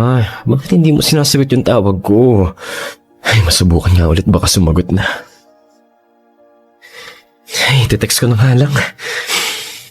Ma, bakit hindi niyo po sinasagot ang tawag ko? Nag-aalala na po ako sa inyo. Yan. Ay, sana mag-reply. Oh, mahal. Bakit nandito ka sa labas? Pumasok ka kaya, baka lamukin ka dito. Sige, mamaya. Papasok din ako. Teka nga, bakit parang hindi ka mapakali dyan? Hindi mo pa rin ba matawagan si Mama? Oo medyo nag-aalala na nga ako Baka kasi hindi pa nakakainom yun ng gamot. Nung huling dalaw ko kasi sa kanya, kung hindi ko pa pinaalala na oras na ng pag-inom ng gamot niya, hindi niya maaalala. Di ba nandun naman si Jojo para bantayan siya? Yun kaya yung tawagan mo para ma-check mo si Mama. Oo nga. Sige, si Jojo na lang ang tatawagan ko. Yan. Sana naman sumagot tong isa. Hello? Hello, Kuya JM? Salamat naman. Sumagot ka rin ng tawag. Bakit po? Anong meron? Si Mama, kamusta? Kanina pa ako tawag sa kanya pero hindi niya sinasagot ng mga tawag ko. Kahit sa text wala siyang reply. Kamusta ba? Naku kuya, hindi ko rin alam Anong hindi mo alam? Teka, nasan ka ba? Nasa bahay. Wala ako kay tita. Ano? Jojo, bakit wala ka doon? Akala ko ba nag-uusap na tayo na doon ka muna tutuloy para may makasama si Mama? Bakit nandyan ka? Kaya kasi pinaalis ako ni tita Hindi raw niya kailangan na makakasama sa bahay. Kaya raw niya ang sarili niya. Ito ba naman, Jojo? Sana hindi mo sinunod. Alam mo namang hindi siya pwede mag-isa sa bahay Anong gusto mong gawin ko? Kulang na nga lang sipain ako nun palabas ng bahay Kaya yun, malis na lang ako. Bakit di mo ako sinabihan? Sabi kasi ni tita, siya na lang daw ang magsasabi sa'yo. Wala bang binanggit? Wala. Ay, Diyos ko naman. Pakipuntahan nga muna sandali si Mama sa bahay. Malapit ka lang naman sa kanya, di ba? Sige na, Jojo. Nag-aalala na ako dito Kung malapit lang ako sa kanya, pinuntahan ko na siya Jojo, please. Pakicheck si Mama. Sige, puntahan ko na lang. Text na lang kita. Sige. Salamat, bye-bye. Anong nangyari? Kamusta raw si Mama? Ayun, alis niya si Jojo sa bahay. Nagmamatigas na naman yun, panigurado. Tinataasan ng pride. Alam mo naman yun, di ba? Ano ba yan? Teka, paano yan? Di ba nga kaya mo pinatira si Jojo doon para may magbabantay sa kanya? Yun na nga Ay, naku, hindi ko na alam. Paniguradong gumagantihan si Mama Alam niya kasi na sobra ako mag-aalala sa kanya kapag pinaalis niya si Jojo. Hayaan mo na lang siguro si Mama. Siyempre, masama pa ang loob nun. Dalasan mo na lang siguro ang pagdalaw mo sa kanya. Kung pwede lang, araw-araw na daanan ko siya sa bahay. Ginawa ko na Kaso malayo tayo sa kanya. Kapag pumupunta naman ako, wala naman siyang ibang ginawa kundi bungangaan ako. Kaya ang nangyayari, umaalis ako ng maaga. Pasensya ka na, mahal Para saan naman? Pakiramdam ko kasi kasalanan ko tong lahat Kung hindi ako dumating sa buhay mo, hindi magiging ganito ang sitwasyon yun ng mama mo. Hindi kayo magkakasamaan ng loob. Kaya sorry, mahal. Alam mo namang ginawa ko ang lahat para maging okay kami, diba? Mahal, wala kang kasalanan. Nakita ko yung mga effort mo. Sadyang ganun lang talaga si Mama. Mataas ang pride. Ayaw nang hindi siya nasusunod. Tsaka pakiramdam ko, nagsiselos yun Kasi syempre 'di ba, nasa yun yung atensyon ko. Wala na sa kanya. Kaya ganun siguro. Alam mo, sa totoo lang, gustong-gusto ko talaga na magkaayos kami. Kasi syempre nanay mo yun Kaya lang tama siya. Hindi siya yung dapat mag-adjust. Ako dapat. Kaso, ayun nga. Wala talaga eh. Sige na, malayaan mo na lang yun. Palampasin lang muna natin ang sama ng loob niya. Tapos kapag okay na at nakakausap ko na siya ulit ng hindi galit sa akin, subukan ulit natin. Malay mo, lumambot na yung puso nun. Sana nga. Sana lang talaga. Huwag kang mag-alala. Maayos din to lahat. Basta wala kang kasalanan, okay? Parati mong tatandaan yan, mahal. Pinawa kong 2 hanggang sa 3 beses ang pagdalaw ko kay mama sa loob ng 1 linggo. Kahit na madalas, ay pinagtatabuyan niya ako. Kasi syempre, hindi ko naman siya pwedeng pabayaan na lang. Nanay ko pa rin siya kahit anong mangyari. At sa bandang huli, kaming 2 pa rin ang magdadamayan. Kaya kahit mas lalong humirap ang sitwasyon namin, ay hindi ako pwedeng sumuko. Hindi ako dapat magsawa sa kakasuyo sa kanya at mas lalong hindi ko siya dapat na pabayaan na lang.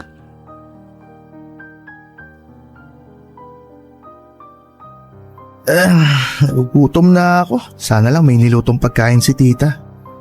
Kumakalam na yung tiyan ko eh. Kapag wala naman, pwede naman tayong bumili na lang sa labas eh. Sige, but teka. Bakit pala hindi mo kasama si Ate Aimee ngayon, kuya? Kasi kapag sinama ko siya, lalo kung hindi kakausapin nun eh, naman yung problema, di ba? Oo nga pala. Pero bakit kaya ayaw ni tita sa asawa mo, no? Bait-bait naman ni ate. Ay, hindi ko nga rin alam eh. Sana nga maging maayos na ang sitwasyon para hindi na ganito ang nangyayari. Napapagod na ako eh. Ay, ano kaya kung subukan mo ulit kausapin si tita tungkol kay ate? Malay mo lumambot na yung puso nun. Saka only child ka nun, di ba? Hindi ka nun matitiis. Pustahan tayong 2, no? Jojo, sana nga. Ay, salamat. Nakarating na rin tayo. Ay. Ma? Ma? Si JM po ito. Mama? Baka naman tulog. Wala ka bang duplicate ng susi ng bahay niyo? Oo nga pala, meron pala ako dito. Nawala sa isip ko eh. Teka, hanapin ko lang sa baga. Yun. Buti na lang dala ko tong susi. Ma? Punta lang ako sa kusina, kuya. Nauhaw na ako eh. Tingnan mo sa kwarto, baka nandun yun, nagpapahinga. Sige. Mama? Ma, si JM po ito. Hindi sumasagot ah. Pasukin ko na nga, bukas naman yung pinto eh. Ay, nandito nga siya. Isingin ko nga. Ma? Ma, nandito na po ako. Kasama ko si Jojo, ma. Mama? Ang lalim naman ng tulog niya.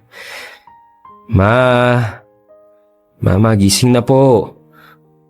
Mama, 6:00 na ng gabi. Ma, bakit parang... Ma, gising ma. Parang hindi humihinga. Ma, gising! Jojo! Ma, gumising ka na ma oh. Jojo, hindi ka dito, bilis! Diyos ko ba, magising na. Jojo, ano ba? Bakit? Ano nangyayari? Tumawag ka ng tricycle sa labas! Hindi umihinga si Mama! Ano? Sandali! Huwag ka na magtanong dyan! Bilisan mo na lang! Tumawag ka ng tricycle! Bilisan mo! Oo, sandali! Sandali lang! Magumising ka naman oh! Ma! Magising! Ma!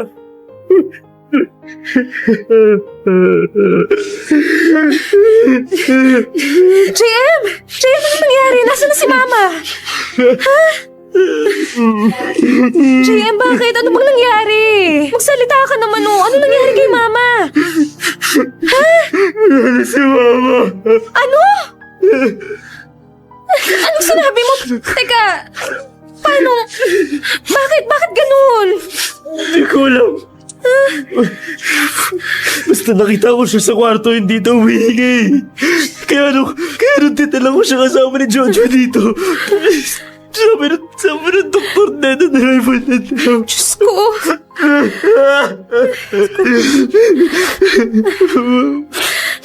Kasalanan ko ito eh. Kasalanan ko ito lahat eh. Kung di ko siya nayaman sa bahay, hindi ito mangyayari. Hindi ito mangyayari. Hindi. Huwag mong sabihin yan. Wala naman may gustong mangyari nito eh. Huwag mong sabihin yan sa sarili mo. Mahal ako naman talaga yung may kasalanan eh. Kung hindi dahil sa akin, hindi nangyayari lahat ng to. Kung sana mas pinagtiisan ko pa siya, di sana naagapan natin kung ano man yung nangyari sa kanya. Pero JM, makinig ka sa akin. Wala na tayong magagawa. Ganito na ang nangyari eh. Tahan ka na. Hindi. Napabayaan ko si Mama. Dapat ako'y nag-alaga sa kanya eh. Dapat hindi ko siya pinabayaan eh. Walang kwento. Walang kwento ko ka lang! Ako ang dahilan ko bakit namatay si Mama! Ako lahat na may kasalanan to eh! Tahan na. Makinig ka sa akin. Wala kang kasalanan, okay? At mas lalong hindi ka walang kwentang anak. Ginawa mo lang ang lahat. Inalagaan mo siya, binantayan. At kahit nung nagkaroon kayo ng samaan ng loob, hindi mo pa rin siya binabayaan. Ha? Walang kwentang anak. Pinabayaan ko yung nanay ko. Kasalanan ko ito. Tahan na, mahal. Tahan na. Tama na, please. JM, huwag ka nang umiyak. Please, huwag ka nang umiyak. Tama na yan. Isipin na lang natin na maayos na ang kalagayan niya dun sa taas. Wala na siyang sakit na nararamdaman. Wala nang hirap na nararanasan. Hindi naman natin kontrolado ang buhay ng isang tao, di ba? Kaya kahit anong gawin natin, kung ito talaga ang gusto ng Panginoon, wala tayong magagawa. Mama! Shh, tahan na, mahal. Sige na, huwag ka nang umiyak. Hayaan na lang natin. Tanggapin na lang natin ang nangyari.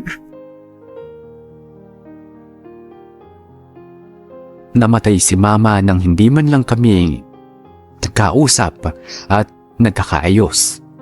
Nawala siya na may sama ng loob sa akin. Hanggang ngayon ay hindi pa rin mawala sa akin ang guilt na nararamdaman ko. Hindi ko alam kung dapat ko pa ba talagang sisihin ang sarili ko sa pagkawala ni Mama. Mali ba ang ginawa kong paglayo sa nanay ko? Tama ba na mas pinili ko ang asawa ko kaysa sa kanya? Dahil sa nangyari, pakiramdam ko ay naging wala akong kwentang anak. Na parang ako na ang pinakamasamang tao sa ginawa ko. Sana ay matulungan ninyo ako. Tawagin niyo na lamang akong Romelyn, 35 years old na taga Quezon Province at nagtatrabaho ngayon sa isang factory ng sapatos dito sa Maynila. Matagal na akong nakikinig ng inyong programa at matagal ko na rin gustong mag-share ng kwento ng buhay ko. Kaya lang madalas ay nauunahan ako ng takot na mahusgahan ako at ang pamilya ko ng mga taong makakarinig ng aming kwento. Siguro ay maraming magugulat at hindi makakaintindi sa amin, lalo na nga sa akin. Pero lahat naman tayo ay may dahilan kung bakit tayo nakakagawa ng mga maling bagay. Namulat ako sa isang buo, malaki at masayang pamilya. Kahit maliit lamang ang bahay namin para sa aming nila nanay, tatay at ng 7 kong mga kapatid ay ayos lang. Ang pinakamahalaga sa lahat ay buo ang aming pamilya. Kaya lang nagbago ang tingin ko sa pamilya ko nang tumuntong na ako ng grade 4. Doon kasi ako nagsimulang halayin ng mga lalaki sa pamilya namin. Unang beses na nangyari yon noong umuwi ng lasing si Papa isang gabi na wala si Nanay sa bahay. Pumasok siya sa kwarto at hindi na ako nakalaban pa ng dahil sa takot. Akala ko ay isang beses lang mangyayari yun sa akin. Kaya lang, nasundan sa tuwing kami lang ang tao sa bahay. Mas lumala pa yun nang tumira sa amin ang lolo ko. Sa tuwing wala sina Papa at Mama sa bahay at tulog ang mga kapatid ko, ay pinapasok ako ni Lolo sa kwarto. Nakita niya raw minsan ang ginagawa sa akin ni Papa kaya dapat pati siya ay pagbigyan to na rin. Ginawa ko ang lahat para ipagtanggol ang sarili ko pero dahil bata pa naman ako noon, ay napalo ako ng takot. Nangyari iyon sa loob ng 1 linggo bago siya umalis para bumalik sa kabilang bayan. Pero sa tuwing dadalaw siya sa bahay ay hindi siya pumapayad na walang mangyayari sa aming dalawa. Tumagal ang ginagawa ni na Papa at ni Lolo sa akin hanggang sa mag-high school na nga ako. Minsan ay hindi ako nagsumbong dahil sa palagi nilang pananakot sa akin. Napapatayin nila ang 3 kong nakababatang mga kapatid. Kinimkim ko na lamang ang lahat ng kababuyan na ginagawa nila sa akin. Papa, pauwi po pala kayo. Akala ko po aabutin kayo ng hapon sa bukid. Sumakit kasi yung likod ko kaya nagsabi na ako kay Temyong na mauuna na ako umuwi. Ang mama mo, nasaan? Namalengke po siya pero pauwi na rin po siguro kasi gusto pa rin po siya umalis. Ganyan na dito. Lumasahin mo muna tong likod ko. Saan na? Papa, may ginagawa pa po kasi ako eh. Pwede mo namang ituloy yan mamaya. Hindi ka na dito. Mamaya na lang po talaga. Romelyn, ano ba? Pupunta ka ba dito o babatuin kita dyan? Sige po, ito na po. Sige na, masahin mo na yung likod ko. Ayan. Ganyan. Sarap mo talagang magmasahe. Alam mo, mas masarap siguro kung sa kwarto na lang natin tuloy-tuloy, no? Papa, huwag na po. Anong wag? Ha? Wala naman akong ginagawa sa'yo, di ba? Hindi ka na. Doon na natin ituloy sa kwarto itong pagmamasahe mo sa akin. Baka po kasi mabutan tayo ni Mama. Ano naman? Sabihin mo, nag-aayos ka lang ng damit. Sigurado naman akong mamaya pa yung makakauwi. Kaya huwag ka nang mag-inarte dyan. Papa, ayoko po. Arte mo, no? O sige, dito na lang tayo sa kusina. Papa, tama na po. Papa. Huwag ka nang pumalag dyan. Mabilis lang naman to. Sige na, hubarin mo na yung damit mo para matapos na tayo. Ayoko po talaga. Nagkatakot po ako. Pauwi na po si Mama. Maaabutan niya po tayo dito. Napakatigas naman talaga ng ulo mo, ha? Ayaw mo ba, gubad? Sige, sisirain ko na lang yung damit mo. Papa! Romelyn, Papa, tama na po. tulungan mo nga ako dito sa... Diyos ko po! Ano bang nangyayari dito? Waldo, ano bang ginagawa mo dyan sa anak natin?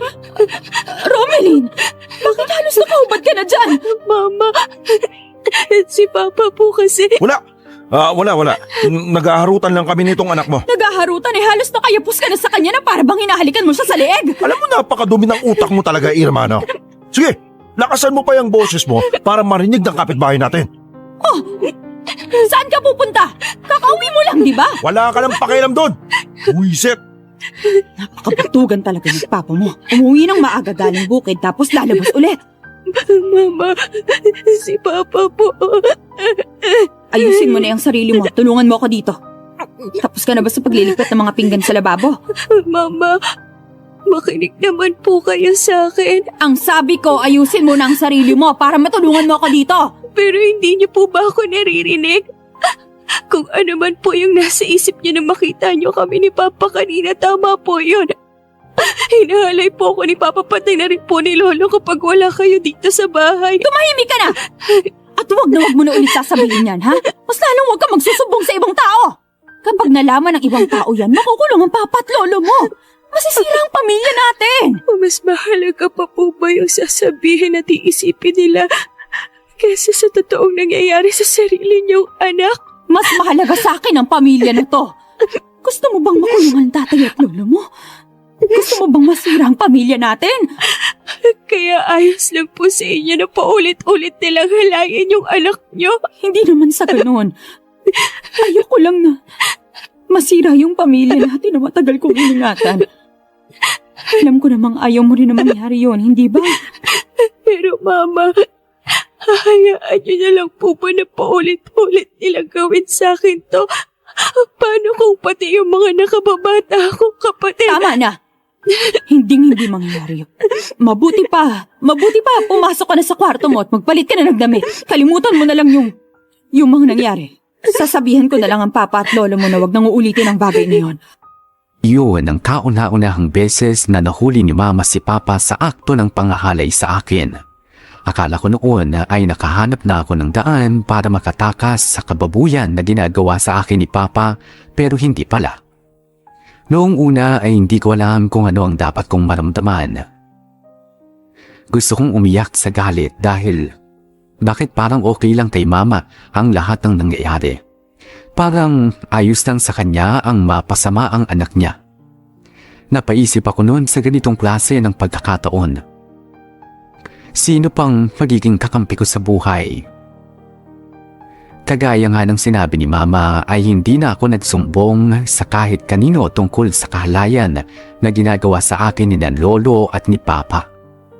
Pagkalipas lamang ng ilang buwan ay namatay si Lolo dahil sa atake sa puso. Hanggang sa magdesisyon na nga ako na umalis na lang sa bahay at magtrabaho na sa Maynila. Namasukan ako bilang isang katulong at kapag tumatawag ako sa bahay para magpadala ng pera, ang nakababatang kapatid ko lamang ang palagi kong kinakausap. Hanggat maaari iniiwasan ko na makausap alinman o sino man kina Papa at Mama. May 1 taon na akong namamasukan bilang isang katulong nang makilala ko ang first boyfriend ko na si Ronel. Nagsimula kami bilang mag-text mates. Naalala ko pa noon, year 2008 yun, nang makuha ko ang cellphone number ni Ronel sa isang programa sa radyo. Uso pa ang mga text mates noon at doon niya ako niligawan at napasagot. At dahil wala pa namang chat o video call ng mga panahon na yun ay sobra akong kinabahan sa unang beses na magkita kaming dalawa.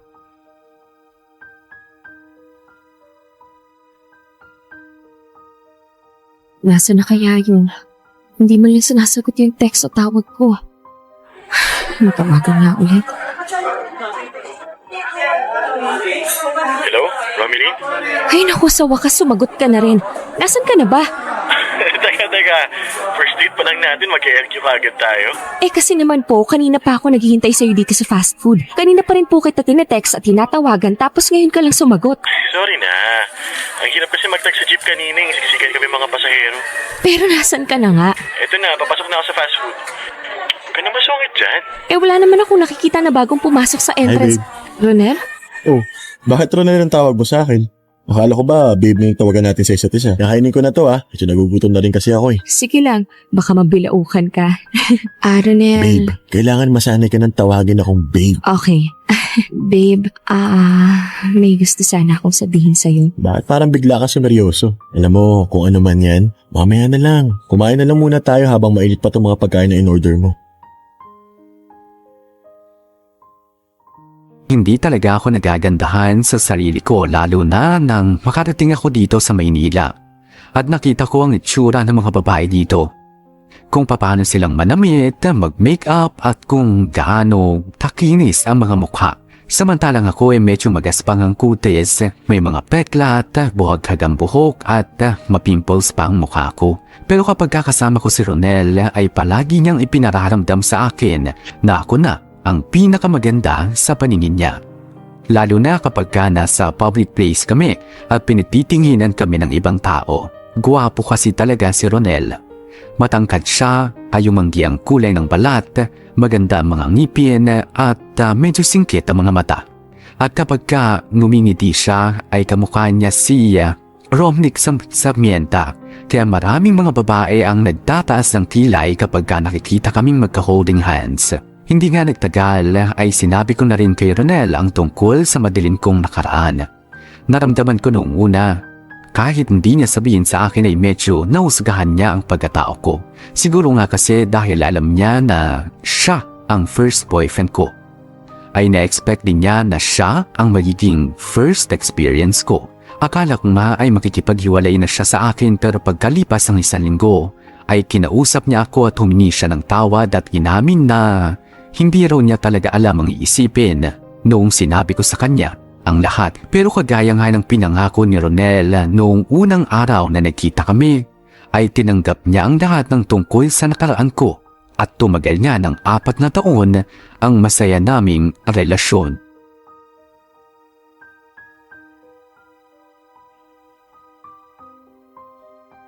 Oo, gusto na rin kitang makita pero syempre hindi pa ngayon.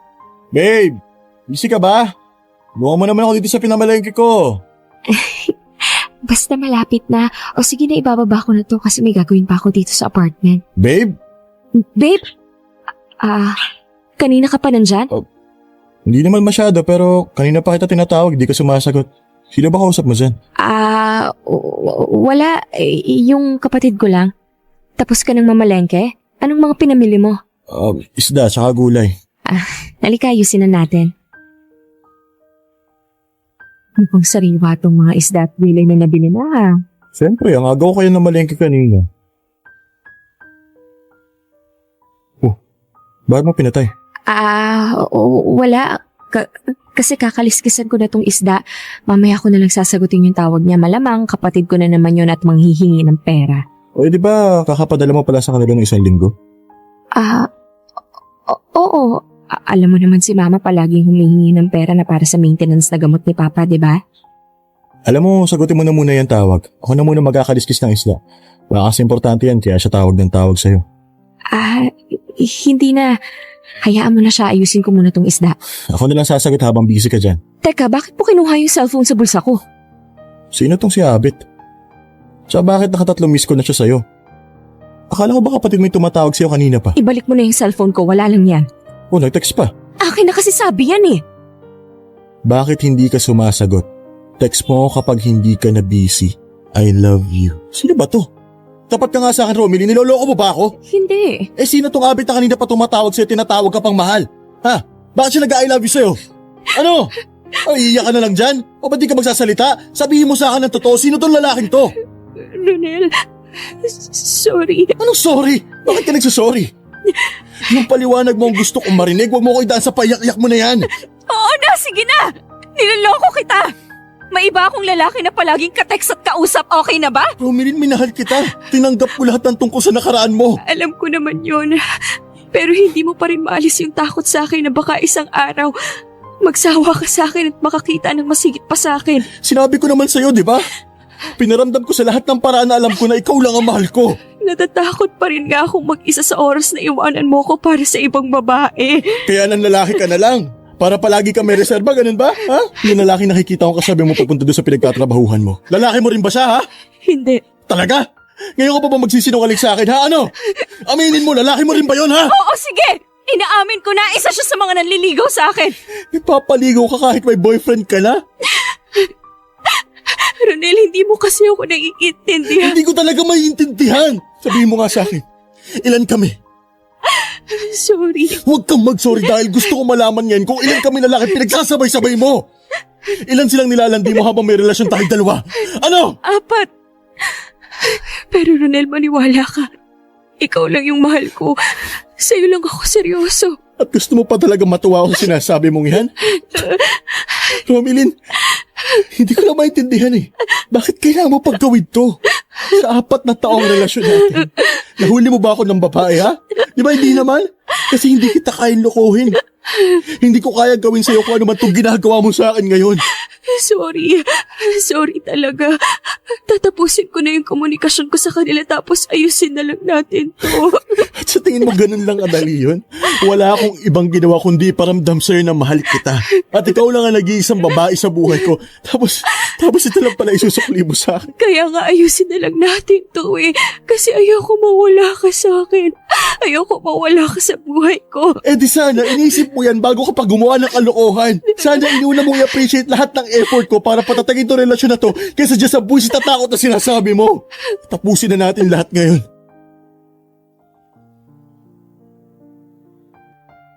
Mulat sa pool pa lang ay alam kong mali naman talaga ang ginagawa ko. Yung pagkakaroon ng ibang boyfriend sa text o pagpapaligaw sa iba kahit maayos naman ang relasyon namin ni Ronel. Pero hindi ko kasi mapigilan na mag-entertain kapag may nagpaparamdam sa akin. Lalo na kapag minsang napapaisip ako na papaano nga kung biglang magsawa na sa akin si Ronel. Paano kung bigla na lamang akong maiwan sa ere mag-isa? Kaya siguro nagagawa ko na magpaligaw para bago pa man mangyari yon ay alam ko na kahit papaano ay may isang lalaking sasalo sa akin. totoo ang lahat ng sinabi ko kay Ronel tungkol sa nararamdaman ko. Kung papipiliin man ako sa kanilang 4 na naging boyfriend ko noon ay si Ronel pa rin ang pipiliin ko dahil siya lang ang totoong minamahal ko. Kaya nga nang tapusin niya ang relasyon naming dalawa, ilang beses din akong gumawa ng paraan para makipagbalikan siya sa akin. Hiniwalayan ko na rin ang 3 ko pang naging boyfriend noon. Kaya lang, masyado ko nang nasaktan si Ronel. Hindi na niya ako kinakausap hanggang sa sumuko na rin ako na maayos pa kaming dalawa. Sobrang laki ng pagsisisi ko noon, hindi ko matanggap na ako pa mismo ang sumira sa maayos naming relasyon at ako pa talagang nanakit sa taong sobrang nagmamahal sa akin ng totoo. Halos may 2 taon din ang nakalipas nang tuluyan akong makamove on sa naging relasyon namin ni Ronel. Nag-resign ako sa pagdamamasukan ko bilang isang kasambahay at nagtrabaho sa isang factory ng sapatos. Nagsimula na ulit akong makipag-textmate at makipagrelasyon sa iba't ibang lalaki. Hanggang sa makilala ko ang pangalawang lalaki na sineryoso ko, si Julio. Nasa isang kumpanya kami nagtatrabaho. Nauna siya sa akin ng 3 taon sa trabaho kaya siya ang nag-train sa akin hanggang sa niligawan niya na rin ako habang nasa training pa kami. At dahil mabait naman siya ay sinagot ko na nga rin kaagad at pagkalipas ng 3 buwang relasyon ay nagsama na kami sa isang bubong. At doon ko siya mas nakilala. Masipag si Julio sa trabaho pero may pagkatamad sa bahay. Kaya nga dapat sa tuwing uuwi siya ay palaging may nakahanda ng pagkain para sa kanya, kung hindi ay madali talagang iinit ang ulo ni Julio.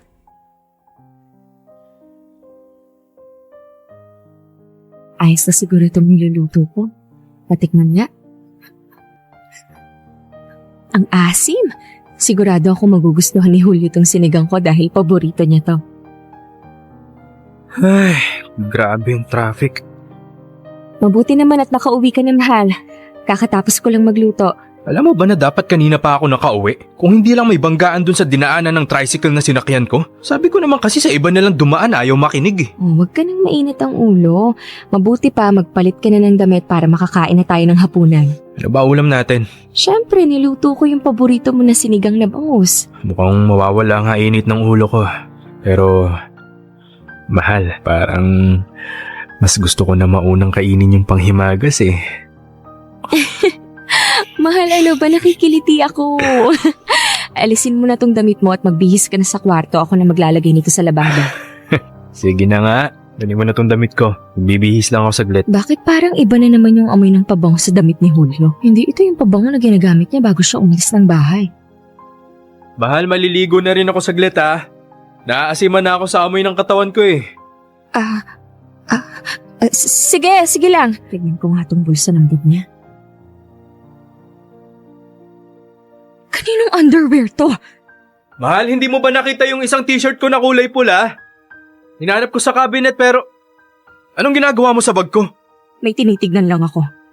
Kailan ka pa nagsimulang makialam sa gamit ko? Ikaw, kailan mo pa ako niloloko? Akin na nga yung bag ko. Bakit kasi nakikialam ka ng gamit ng may gamit eh? Kung ano man yung hawak mo, hindi sa akin yun. Hindi sa'yo? Malamang hindi talaga sa'yo to dahil pang babaeng underwear lang naman to. At wag mong sasabihin na sa akin to dahil alam mo yung hitsura ng mga ginagamit ko. Yan ka! Napaparanoid ka na naman. Hindi ko nga alam kung ba't napunta dyan yung bag ko eh. Palibhasa kasi. Palibhasa, niloko ko ang first boyfriend ko kaya ganito ako mag-isip? O bakit? Yun naman ang totoo, di ba? Kaya ka palaging tamang hinala kasi takot ka sa sarili mong multo. Hindi ako tamang hinala. Alam ko kung kailan ako niloloko ng isang tao. Ano ba, Julio? Hindi naman ako ganun katanga para paulit-ulit mong bilugin yung ulo ko. Bang niloloko? Hindi ba sinabi ko na nga na hindi sa akin yung resibo at kondom na hawak mo? Bakit kasi hindi ka muna magtanong bago ka magtatatalak dyan eh? Tapos masyado ka pang pakialamera ng mga gamit ko. Akin na nga yan. Hindi sa'yo to. O bakit hindi natin tawagan si Arlo para magkaalaman tayo ngayon kung hindi ka talaga nagsisinungaling? Akin na yung cellphone mo. Ayoko. Kita mo na? Guilty ka kasi alam mo na hindi niya pagtatakpan yung kalokohan na ginagawa mo sa akin. Romelyn, pwede ba? Itigil na natin tong usapan na to. Sumasakit na yung ulo ko sa kakabunganga mo sa akin eh. Pagod na nga ako sa trabaho, ito pa yung ihahain mo sa akin na hapunan. Pagod sa trabaho? O pagod sa pakikipaglampungan sa iba? Sabihin mo na sa akin yung totoo, Julio. Sino yung babae mo, ha? Sino? Aray! Romelyn, ano ba? Nasasaktan na ako! Tumigil ka na dyan, Romelyn! Hindi ako titigil hanggat hindi mo sinasabi sa akin kung sino kasama mo kanina. Sino? Sabihin mo sa akin, sino? Si Trisha! Oo, siya nga. Ano, masaya ka na? Siya yung kasama mo kanina. Gusto mo pa ba talagang ikwento ko sa'yo yung ginawa namin? O tatahimik ka na dyan dahil nakakahiya na sa mga kapitbahay natin yung pagbubunganga mo? Walang iya ka! Manloloko ka! Teka, Romelyn, ano ba? Romelyn! Huwag mo kong sasabihin ng ganyan dahil alam natin na gawain mo rito. Noon yon! At sobra-sobra ko na yung pinagsisisihan. Sa relasyon nating dalawa, kahit kailan hindi na ako nagkaroon pa ng ibang lalaki. Kaya nga pumayag ako na magsama na tayo sa iisang bahay dahil gusto ko na patunayan sa'yo na ikaw lang yung mahal ko. Tigilan na natin tong kadramahan na to. Titigilan na talaga natin to dahil tinatapos ko na yung relasyon nating dalawa. O di okay, at least makakawala na ako sa toxic na relasyon na to.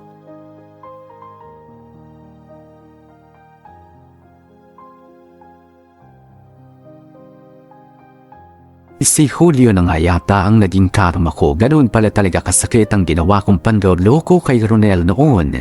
Parang sasabog ang puso ko nang malaman ko na may ibang babae pala si Julio kahit na nagsasama na kami at para nang mag-asawa talaga.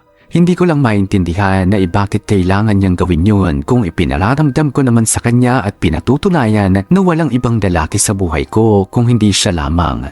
Bumalik ang pagkamuhi ko sa mga lalaki. Nakipag-textmate ulit ako sa iba't ibang mga lalaki at pinagsabay-sabay ko silang i-entertain at sagutin pero wala akong sineseryoso sino man sa kanila. Dahil ang pakiramdam ko noon, lahat sila ay manggagamit at manloloko lang.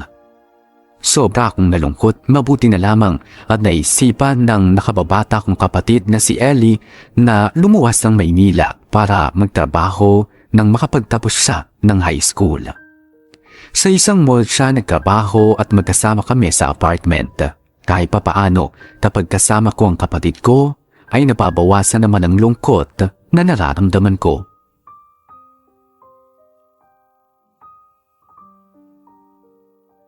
Sino ba itong tumatawag? Hindi nakasave sa cellphone ko yung number. Hello? Sino to? Romelyn? Oo, ako nga. Sino ba to? Hindi mo ba ako nabobosesan? Magtatanong pa ba ako kung nabobosesan kita? Alam mo kung hindi ka magpapakilala, ibababa ko na lang to. Si Ronel to. Ronel? Ikaw ba talaga to? Oo, ako nga. Paano mo nakuha yung number ko? Hindi na mahalaga yan. Kumusta ka na? Ayos naman. Ikaw ba? Ayos lang din naman. Mabuti kung ganon. O sige na, maglalaba pa ako eh. Kailangan ko ng ibabatong tawad. Romelyn, sandali. Ano ba yun? Busy kasi ako eh. Pwede ba tayo magkita? Ha? Bakit? Wala lang. Gusto lang kitang kumustahin saka makita. Nakikipagbalikan ka ba sa akin? Bakit? Para saan? Alam mo Ronel, kung plano mo nagantihan ako, itigil mo na yan kasi sa maniwala ka at sa hindi, kinarma na ako sa lahat ng mga naging kasalanan ko sa'yo. Hindi. Mali ka. Anong mali dun sa mga sinabi ko? Yung babalikan mo ako o yung gusto mo akong gantihan? Grabe ka naman. Hindi ka pa rin nagbabago. Magsalitay mo naman kasi muna ako. Kahit marinig ko pa yung mga sinasabi mo, hindi pa rin ako makikipagkita sa'yo, okay? Bye! Oh ate, bakit kunot na kunot yung naumot? Parang kulang na lang umusok na yata yung mukha mo sa inis. Inangyari ba? Paano? Tumawag si Ronel. Huh? Yung first boyfriend mo? Oo, siya nga. Bakit daw siya tumawag?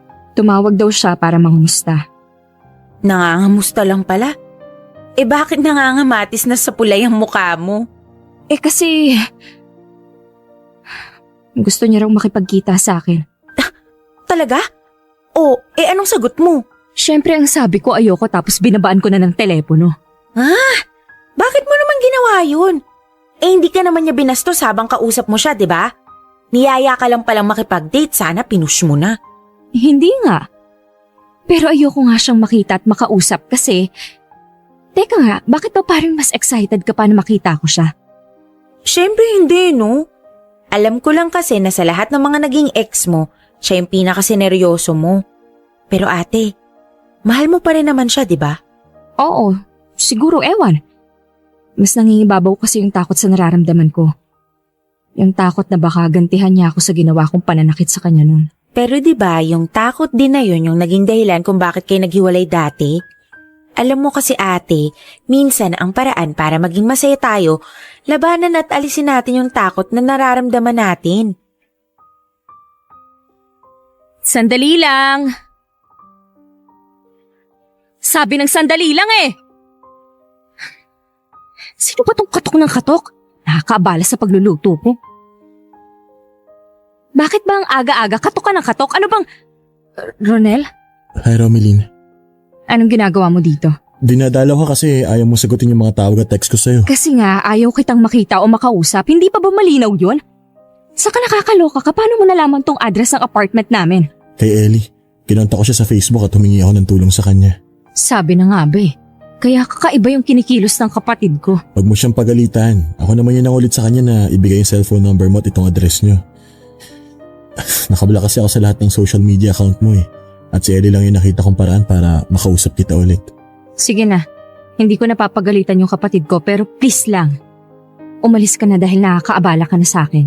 Nakakaabala ba talaga ako o ayaw mo lang ako makausap dahil natatakot ka na baka bumalik lahat ng nararamdaman mo para sa akin? Alam mo Ronel, wala nang pupuntahan tong pag-uusap natin eh. Kung hindi ka pa talaga aalis, tatawag na ako ng barangay tanod at sasabihin ko na ginugulo mo ako dito. Romeline, gusto ko lang naman kasi na malaman mo na gusto ko na makipag-ayos sa'yo. Pero wala na nga tayong dapat ayusin. Ilang taon na yung nakalipas mula nung habulin kita at magmakaawa ako sa'yo na bigyan mo pa ako ng isa pang pagkakataon. Pero ayaw mo nang ha, di ba? Tapos ngayon, ito babalik ka? Dahil naiintindihan ko ng lahat. Naiintindihan na kita at ang takot na nararamdaman mo. Sa ilang taon na nagkahiwalay tayo, sa maniwala ka o sa hindi, kahit kailan hindi ka nawala sa isip ko. Ikaw pa rin ang mahal ko. So anong gusto mong mangyari ngayon? Magkabalikan tayo? Ayusin natin to, ganon? Oo, dahil sigurado ako na mahal mo pa rin ako kagaya ng pagmamahal ko sa'yo hanggang ngayon. At kung wala ka pa rin tiwala sa akin, sige, liligawan ulit kita.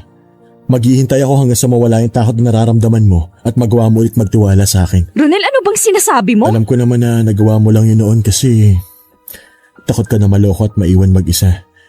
Pero Romeline, bigyan mo lang ako ng pagkakataon at ang relasyon nating dalawa. Kahit kailan, hindi ka na ulit masasaktan.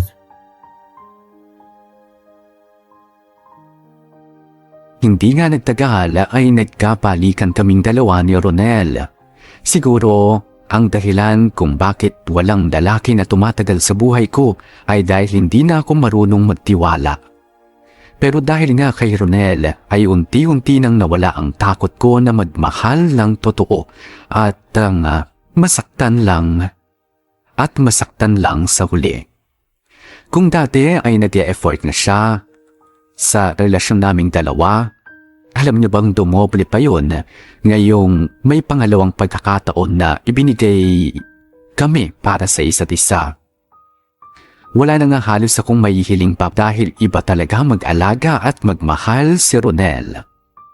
Hanggang sa isang araw ay nakatanggap ako ng balita na malala na pala ang sakit ni Papa at hinihiling ni Mama na umuwi muna kami ni Ellie. Ayoko talagang umuwi at makita sila. Ilang taon ko silang tiniis at nangako ako sa sarili ko noon na kahit kailan ay hindi na ako babalik pa sa kanila. Kaya hindi ako sumama sa kapatid kong si Ellie pauwi sa aming probinsya. Hindi ko rin kasi alam kung papaano sila harapin. Pero sa huli ay nakumbinsi rin ako ni Ronel na umuwi sa amin.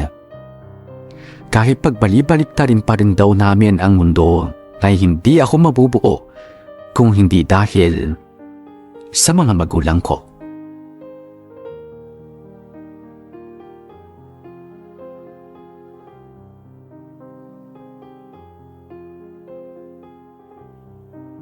Mama, kamusta po? Maayos naman ako. Ikaw, kumusta ka na? Ayos lang din po. Pasensya na po kung ngayon lang ako nakauwi. Ang totoo, akala ko hindi ka na uuwi kasi ang sabi ni Ellie, ayaw mo raw sumama sa kanya pauwi dito sa bahay. Ang bigat po kasi ng loob ko na makita ang bahay na to. Pakiramdam ko po bumabalik lahat ng masasakit at masasamang alaala ko. Pero napag-isip-isip ko rin po na siguro po panahon na para tanggalin ko yung bigat dito sa dibdib ko. At dapat hindi na po ako nagtatanong pa ng kahit na anong sama ng loob sa inyo. Anak, sorry. Masyado akong naging makasarili.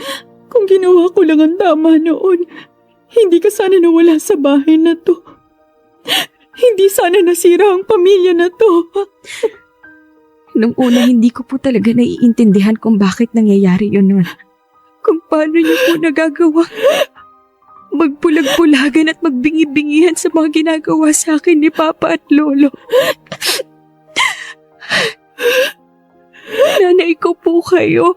Kaya dapat kayo po yung nagiging kakampi ko. Kayo ang dapat na nagiging tagapagtanggol ko.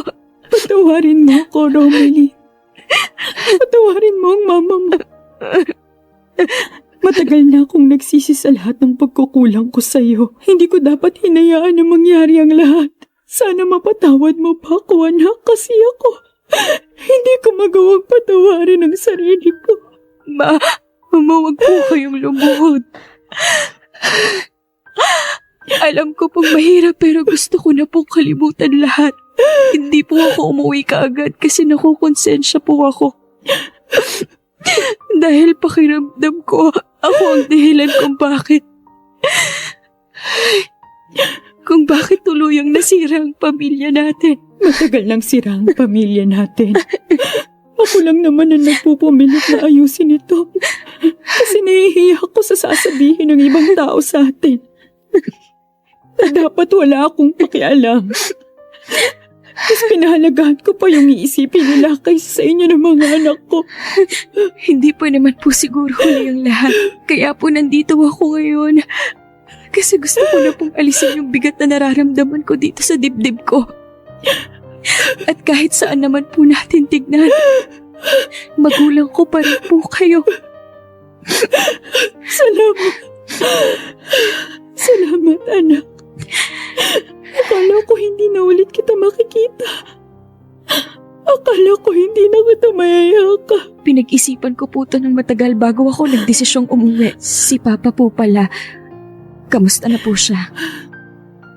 Malala na ang sakit ng papa mo. Alam mo ba na tuwing gabi, palagi kanyang hinahanap sa akin. Palagi siyang umiiyak at nakikiusap na tawagan kita. Dahil gusto ka raw niya makita. Gusto raw niyang humingi ng kapatawaran sa'yo. Hindi ko po sigurado kung kaya ko na po siyang harapin. Pero alam ko po na kailangan kong gawin to para sa ikatatahimik nating lahat. Malaki ang pinagbago ng papa mo mula nang umalis ka sa bahay na to. Nagsumikap siya at naging responsable para sa pamilya na to. Anak, sana magawa mo rin siyang kausapin at patawarin. Ellie, anak, paabot nga ako ng tubig at gamot ko. Ellie, Irma, kung sino man yung nandyan, pahingi naman ako ng tubig. Ito po, Papa. Romilyn. Uminom po kayo ng tubig.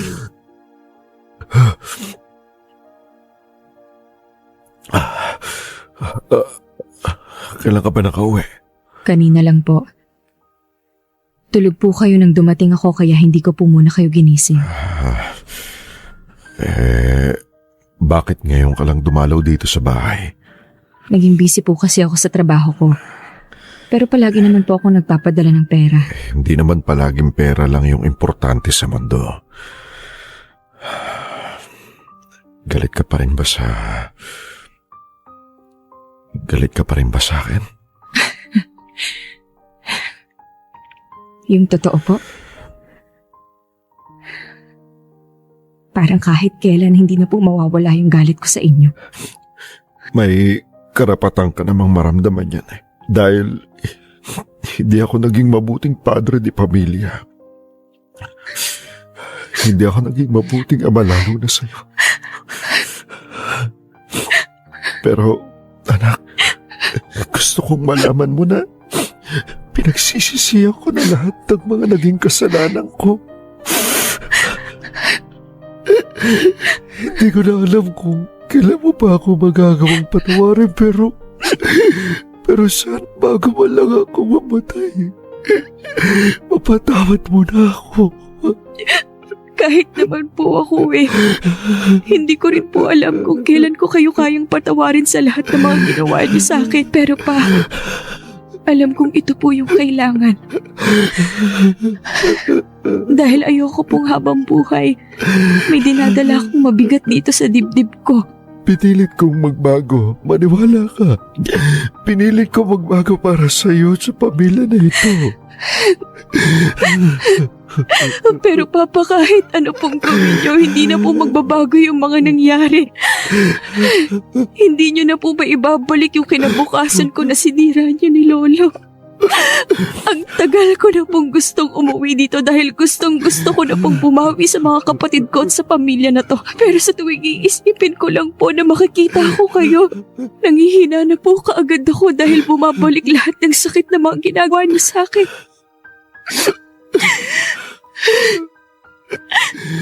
Pero kailangan kailangan kong umuwi para sa pamilya na to. Para sa inyo. Wala ka na magdapat na bawiin sa pamilya na ito dahil ako may kasalanan at nagkaroon ng malaking pagkukulang Ako ang sumira sa pamilya na ito. At sa buhay ko. Alam niyo po ba na sobrang pinandidirihan ko po yung katawan ko sa tuwing maliligo ako o titingin sa salamin? Ang naiisip ko po nun, bakit kung sino pa ng mga taong pinapahalagahan at sobrang mahal ko, sila pa yung sisira ng buhay ko. Romelyn, sana mapatawad mo pa ako.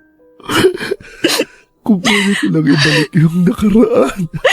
Pero hindi na nga po Hindi na natin mababalik yung nakaraan. Aaminin ko po na sobrang namuhi po ako sa inyo. Hanggang sa magalit na rin ako pati sa sarili ko. Lalo na po nung kinampihan kayo ni Mama. Nawalan na ako ng pag-asa na magkaroon ng normal na buhay. Kaya nagdesisyon na lang ako na umalis sa bahay na to. Baka sakaling makalimutan ko yung madilim na parte ng buhay ko. Pero hindi po pala. Paniwalaan mo sana ako. Sobra-sobra ko na pinagsisisihan ng lahat. Lahat ng mga naging kasalanan ko sa iyo at sa pamilya na ito, Romelyn. Romelyn, please, patawarin mo ako. Patawarin mo ang papa mo. Madali pong magpatawad. Pero hindi po madaling kalimutan ang lahat ng sakit at pagsira na ginawa niyo sa buhay ko. Ang iniisip ko na lang po ngayon, kayo rin po ni Mama ang mga magulang ko at ayoko pong magkahiwa-hiwalay tayo.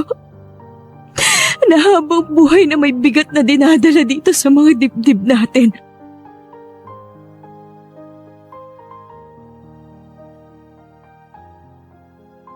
Ilang araw lang pagkatapos ng pag-uusap namin ngayon ni Papa, ay pumanaw na siya. Sa totoo lang ay hindi ko alam kung napatawad ko na ba talaga siya bago siya tuluyang nawala dahil sila ni Lolo ang naging dahilan kung bakit nasira ang buhay ko. Pero kagaya nga ng sinabi ko sa kanya, alam ko na yon ang kailangan kong gawin dahil ayokong mawala siya na pare-pareho kaming naibigat na dinadala sa mga dibdib namin. Pagkatapos, mailibing ni Papa ay bumalik na rin ako sa Maynila para magpatuloy sa aking hanap buhay. Naging normal at mas maganda ang buhay ko kasama si Ronel. At nang sumunod na taon nga, ay nagpakasal na rin kaming dalawa. Ngayon ay mayroon na kaming dalawang anak ng asawa kong si Ronel. Simple lamang ang buhay namin pero masasabi ko na totoong masaya dahil mabait na asawa sa akin at magaling ring ama si Ronel sa mga anak namin. Wala na nga akong maihiling pa kung hindi ang maging malusog ang mag-aama ko. Ang kapatid ko namang si Ellie ay bumukod na rin ng apartment sa amin. Pareho kaming nagpapadala ng pera sa bahay namin sa probinsya. Ilang taon na rin ang nakalilipas mula nang mawala si Papa. Pero ngayon, sa tulong ni Ronel, sa buhay ko, at sa pagmamahal na ibinibigay niya sa pamilya namin, ay nararamdaman ko na kahit papaano, ay unti-unti ko na talagang napapatawad ng totoo ang mga magulang ko. Nawawala na ang galit at ang bigat sa dibdib ko. Totoo ang sinasabi ng iba na madaling magpatawad pero mahirap ang kalimutan ng pait at ang sakit ng mga nangyari. Malaki ang pasalamat ko sa asawa ko na palaging nasa tabi ko at naging dahilan para maibigay ko ang totoong kapatawaran sa mga taong naging dahilan kung bakit minsang nasira ang buhay ko.